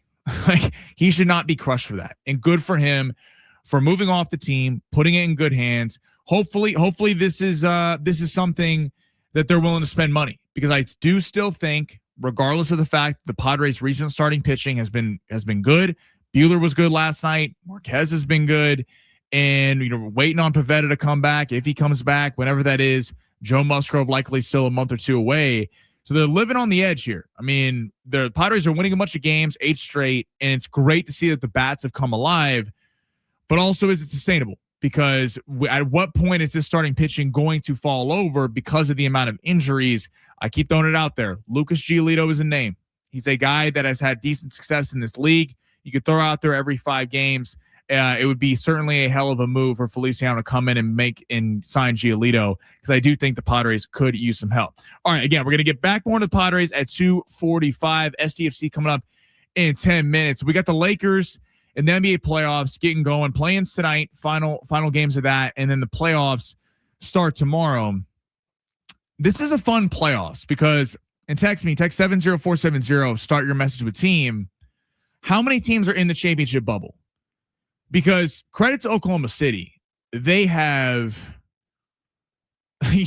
for all the conversation that they have had through the first half of the season, where it felt like they were kind of walking through games, and although they had this great record, they didn't necessarily look great.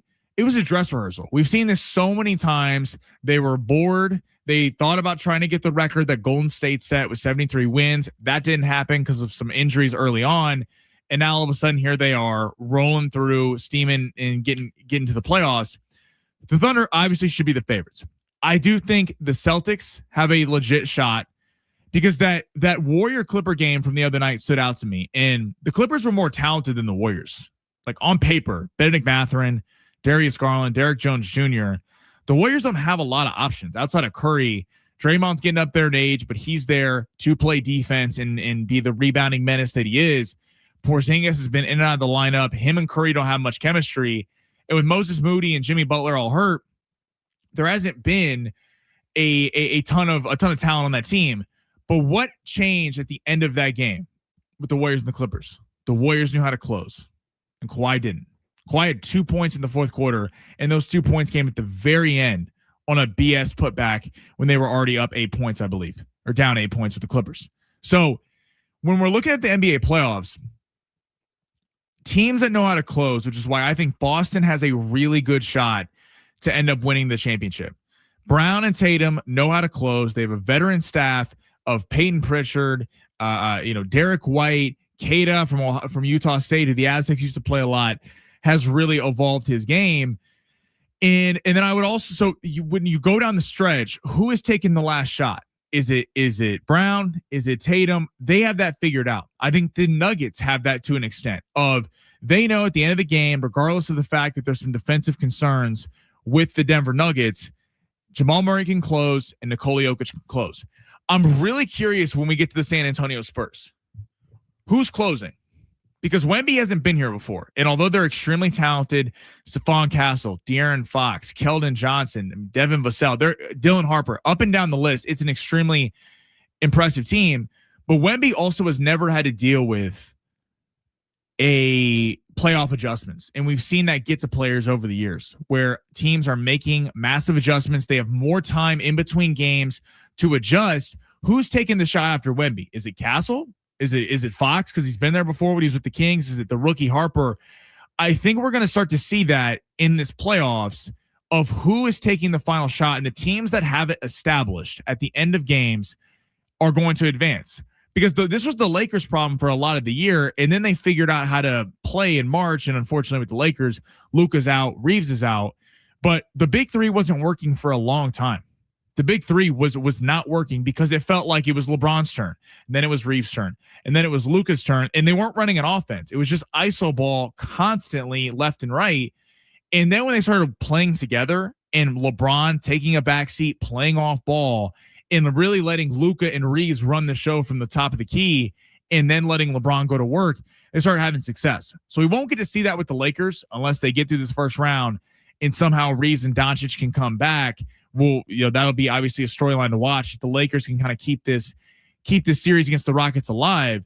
But I do think we're in for an NBA playoffs where it's going to be a lot more competitive than I think a lot of people are giving it credit for. The Eastern Conference is going to be fun. Boston's the favorite, but the Pistons are there. They're young and hungry. Don't know what we're getting from them. The Knicks really feels like there's a lot of pressure on them. And then the Cavs. Can James Harden finally break through with Donovan Mitchell? The West, because the Lakers are hurt, feels like it really is down to 3 teams in the Spurs, Thunder, and the Nuggets. But I do think we have a bigger championship bubble of maybe 4 to 5 teams.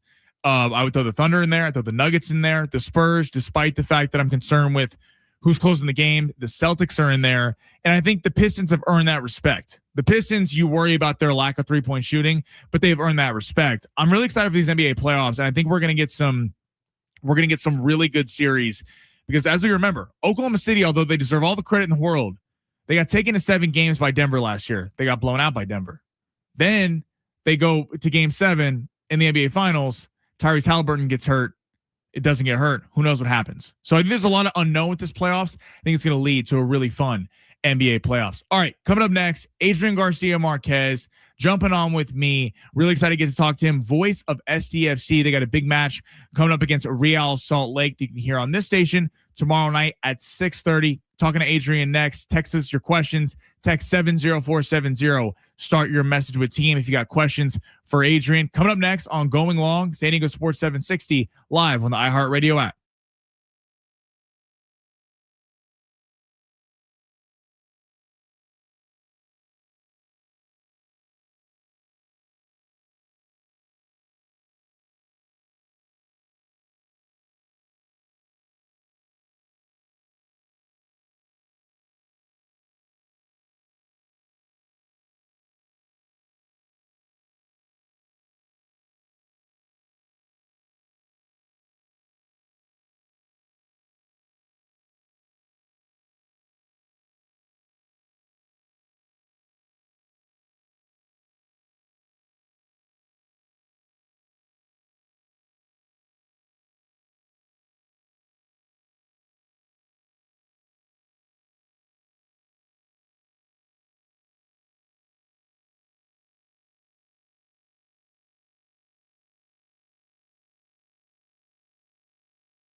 This was sponsored by Summit Racing Equipment. The big news of the day: the Padres are selling the team, nearing a deal per the Wall Street Journal to be sold for an MLB record $3.9 billion with a B. Jose Feliciano and his wife Kwanzaa Jones are looking to acquire the team. It's almost 1.5 or is 1.5 billion more than when Cohen bought the Mets for $2.4 million in 2020. Lakers back tomorrow night taking on the Rockets. Game 1 of the series, that'll be at 5:30 from Los Angeles, and then we got SDFC at 6:30 coming up right here on the station, San Diego Sports 760. It's Car Care Month, and Summit Racing is what you need for bumper-to-bumper care. Revive the interior, exterior, underhood, and more. Shop summitracing.com. Use promo code RADIO for $10 off an order of $100 or more. Exclusions apply. Offer ends May 3rd, 2026.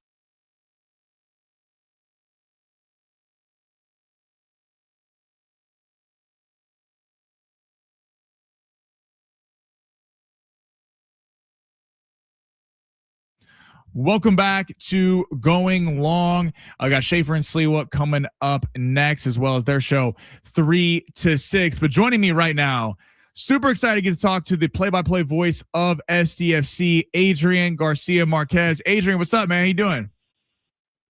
How you doing, Sammy? All good, man. Just right here, getting ready for a big game tomorrow against RSLs you're talking about, and obviously big news today with the Padres getting that ownership in place.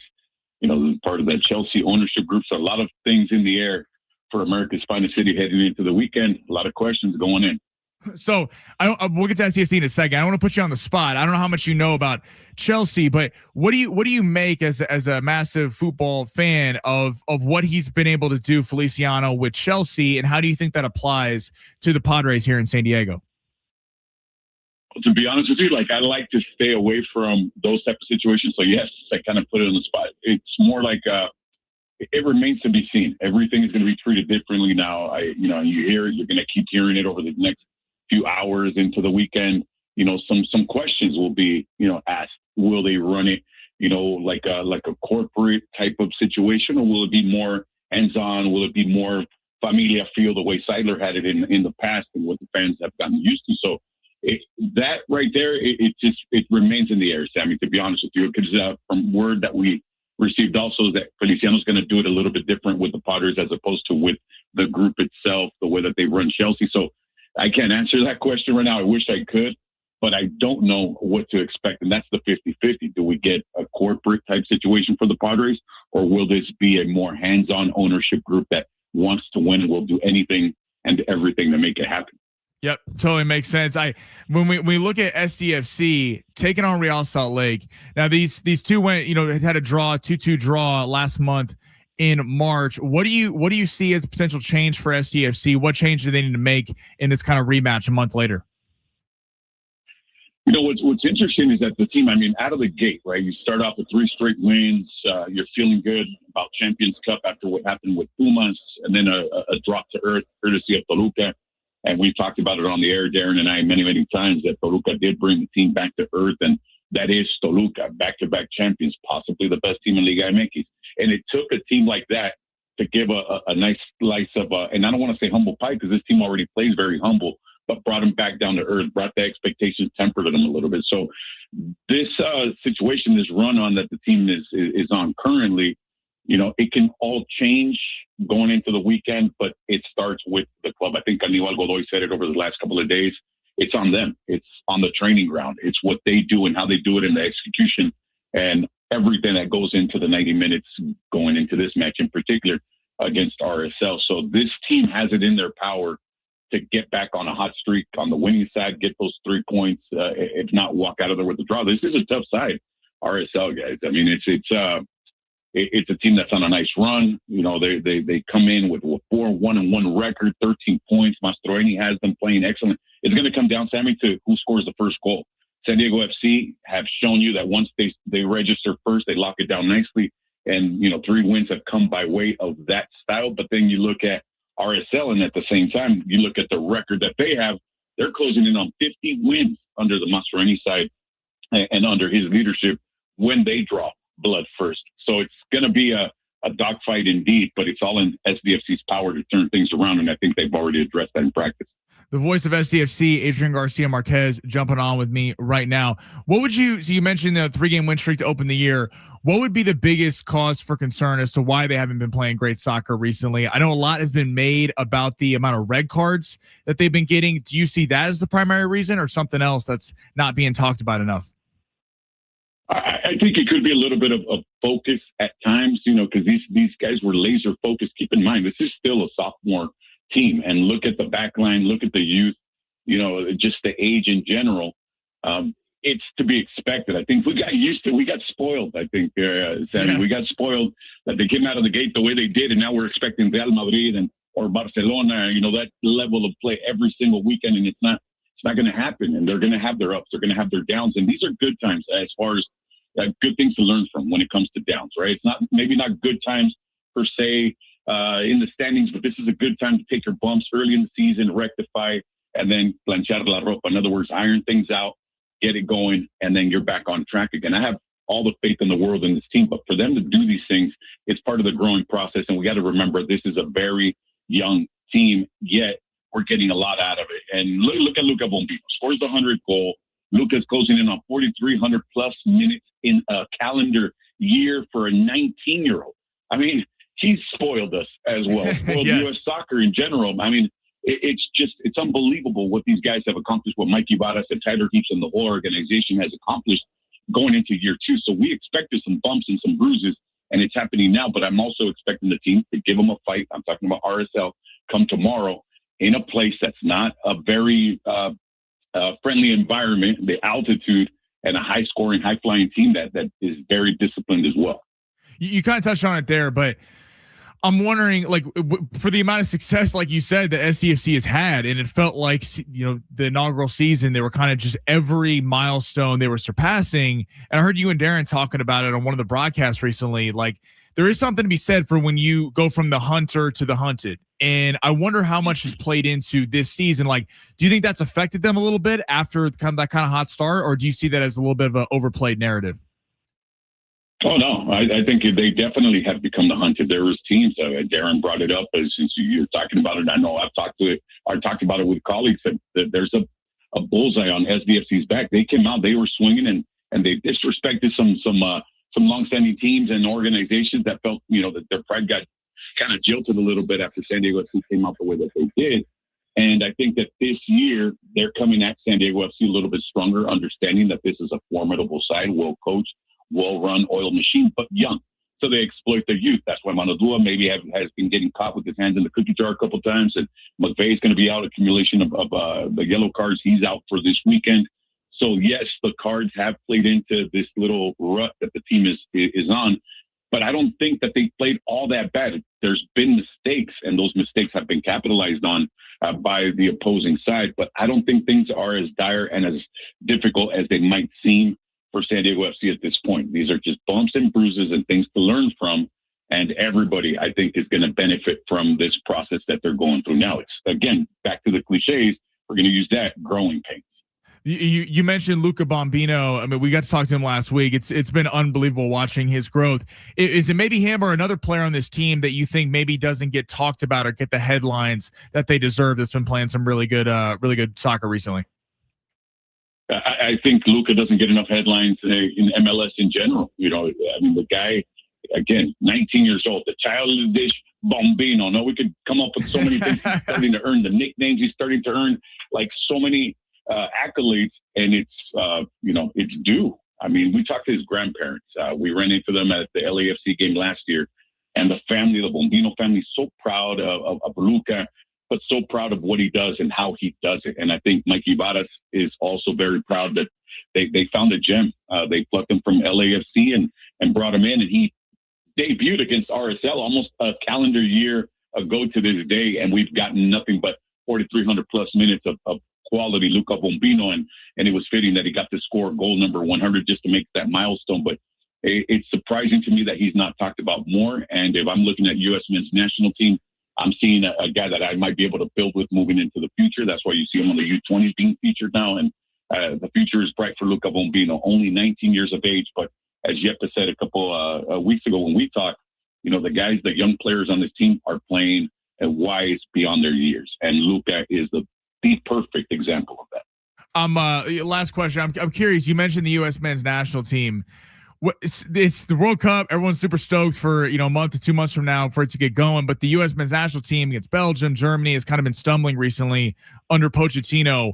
Like, what do you see from that? Do you see this as a little bit of a slump right before they get to the tournament, or like, is there something that they're not doing that they could change to have some success in the tournament? Because it really feels like, despite all the changes, we still kind of find ourselves in the same spot.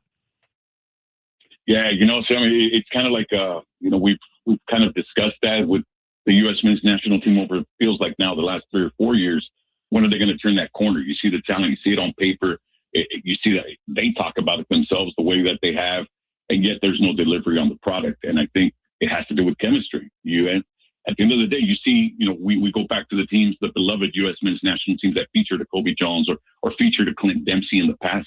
Those teams had chemistry to them. They had that extra fire, that extra, chip. There's something more that's missing in general with this U.S. men's national team. And I think it's personalidad. That's the word in Spanish, some personality, some flavor, something that Diego Luna could bring to the table, Sendejas could bring to the table. Obviously, they have to be right physically, but I think that's what's missing, the salsita. That's what's missing with U.S. men's national team. And I think it's been all business, too much business. It's kind of, I'll make that correlation, kind of the way Team USA looked in the World Baseball Classic, where all that talent, but yet something's missing, no spice. And that's the same exact thing going on with the U.S. men's national team. I think right now there's just no spice. It's too business-like. And I think in general, you could put in guys, move guys in and out from Pulisic to Cardoso. You bring in Luna, Sendejas. You can talk about all you want that Pochettino has access to. I think at the end of the day, though, it's lack of personality that's really hurting the U.S. men's national team. While on the other side, you have Mexico going through their struggles, but you still see the personality that's starting to come out with Vasco Aguirre leading into the World Cup. So it might be that Mexico, despite all of their storms that they've been going through and the injuries that have happened, with Mora now trying to join in at the last second here from Shoulder Squinkles and be ready for the World Cup, Mexico just might be getting right at the right time with the right mentality, while the U.S. men's national team is still hunting for that identity. And that's not what people expected at this stage with Poch leading the way. Adrian, you're the best, man. Hear him tomorrow night, right here on the station. Keep tuned in, 6:30, taking on Real Salt Lake. Very excited for that. Adrian, thank you so much for hopping on today, man. It means a lot. Hermano, thank you again. Always, anytime you call, I'm going to answer, man. So all the best and good luck to all the fans. Let's get it going tomorrow, San Diego FC. You've been invited officially right here on San Diego Sports 760 live on the iHeartRadio app. And good luck to the Padres. Let's hope, right? Let's hope that Feliciano comes in and doesn't start kind of trading pieces away. Instead, invest in what is this awesome fan base in the finest city, be it supporting the Padres or San Diego FC. We know that the fans are going to show up. Now now that ownership has to show up for the fans. 100%. Adrian, thank you so much, man. We'll talk soon. See you tomorrow night. Take care. Yeah, heard it here first. Adrian Garcia Marquez. I mean, fantastic. I mean, he's 100% right. We saw that the base, around SDFC, around the Padres. It's fun kind of seeing the intertwine with the owner of Chelsea coming over and buying the team today. So a lot happening in San Diego. SDFC tomorrow night, Padres tonight, and riding that 8-game win streak with also selling the team. All right, coming up next, they're in here right now. Schaefer, Sliwa, for a little crossover. Stay tuned for the other side. Get into these Padres a little bit and what the sale means going forward. And then Schaefer and Sliwa got you from 3 to 6. Coming up next, going along on San Diego Sports 760 live on the iHeartRadio app.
Welcome back to Going Long, closing this thing out before we get to John Schaefer and Alan Slewa coming up 3 to 6. I'll actually be hanging around because yes, you will.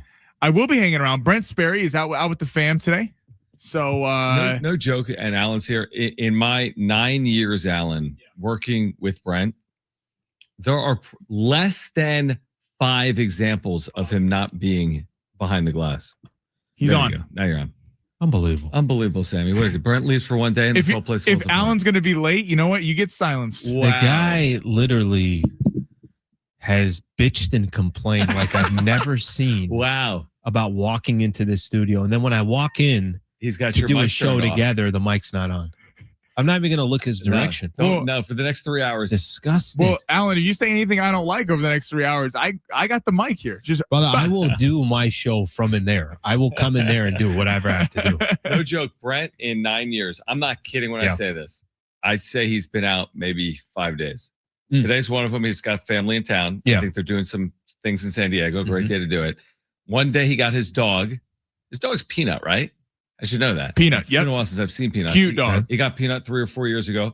He went to pick up Peanut. This was like a pickup window. Yeah. That day, my former co-host ran the board. Yep.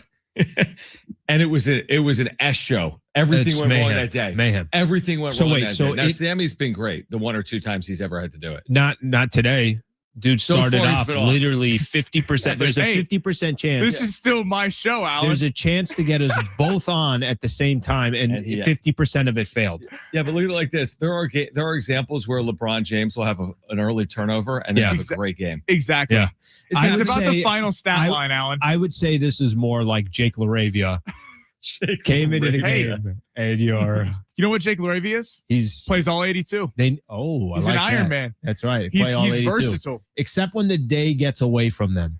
Real quick on the Brent piece of this. Wait, can I say something honest right now? Yes. Can I say something honest? Yes. I've never heard the words Jake LaRavia in succession in my life. Yeah. If you told me he was my insurance agent, he's not. I would believe you he was. I don't blame you. Like, there isn't a reason why you should know. And by the way, he's not a bad player. I kind of like him. I like his style. No, yeah. It's not the most glowing endorsement. No, it's a young guy that's still learning the league.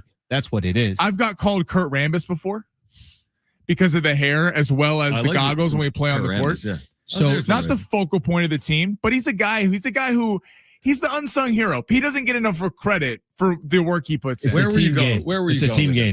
All I was going to say was on the Brent side of things. You said so in 9 years he missed 5 days. Yeah, no joke. I'm not kidding. I'm not even 3 weeks in, and he's already missed 1. He's already so whatever your driving him away, is, Alan. Whatever your stat line is with him, the 9 years 5 off. My stat line is 3 weeks already won. Well, he's going to get the special exemption like the league gave Luka, and who else did they give it to? Cade Cunningham. He gets the extra special. Yes. I tried. I got really close, guys. I was surprised. We didn't talk about that. No, we didn't. We spent time leading up to it, and then there was so much yesterday. Where do you land on that? Oh, the Luka thing, I don't have a problem at all. The Luka piece makes a lot of sense. I think the Luka piece was Europe reasonable. For the birth of a child is completely reasonable. Yeah. Cade Cunningham was hurt, was he not? Collapsed lung, no. So, okay, so yeah. Was it not a basketball-related injury? Is that why they did it? Is that just kind of the... Yeah. Why I didn't have a problem with it, and I want to hear what you think, is because Luka, the rule was put in place to avoid load management. That is why the 65-game rule was there. And Luka got legitimately hurt on his hamstring, and it saw his child completely reasonable. The child part, and then Cade Cunningham collapsed on the court with a literally collapsed lung. So he didn't collapse on the court, but he collapsed with a collapsed lung. He had a collapsed lung and got taken off the court. Okay, so this guy played 63 games. You can't play with a collapsed lung. It's very different for me from, hey, I can't go tonight because I'm load managing versus I literally have a serious injury like Luka and Cade Cunningham had. I'm okay with both. The serious injury has nothing to do with it because the serious injury that's part of you can have a serious injury and miss 25 games. You're not meeting the 65 game threshold that comes with it. It's the birth of his child. He missed 2 games for the birth of his child. Sure. I don't care. That's of course that's more important than playing the games. I like the 65 game threshold. I think the 65 game threshold is something that the NBA should embrace. But if you're going to have some exceptions here and there, I get it. I understand why. Yeah, no, I agree in general. I've gotten softer on this. I'm not going to draw some hard line. He saw the birth of his child. He can't win some award. But I do wonder if there is a point where, like, there is a number. And if you are under 60, maybe we'll make these special exemptions. But there comes a point where, like, you can't have an exemption for the exemption. There has to be a minimum number at some. It's true. Maybe that number 60. That's maybe okay. 60. Well, no that's matter what, five, it's under that gives 60. you a You're cushion out. of 5. The Anthony Edwards piece is interesting. I didn't understand that His one fully because statement made no sense. He went to arbitration and he played 60 games and was campaigning like Luka and Cade to be a part of it. They accepted Luka, they accepted Cade, they denied Anthony Edwards because it was just a regular injury. Yeah, why was he missing 20 games this year? They didn't really give an answer. It was if it's just a regular injury he's trying to get exempt from, then I think we're going back to what are we doing here? If you missed X amount of games, then you don't hit the 65 game threshold. That's all. Exactly. Yeah. I don't know how we got to that topic, and I know we got obviously a lot of there's a few things that happened today to cover over the next 3 hours, but at least we got that one out of the way. What are you referring to? Laravia. Okay, we'll talk Jake Laravia. Jake the Snake. All right, keep listening. Schaefer, Sleewood coming up next, 3 to 6. Appreciate everybody for rocking with me. I'll be back on Monday while staying here, but it's their show. Flesh and Sammy on Monday at 12 o'clock. So stay tuned. Stay tuned on the other side, and see y'all tomorrow.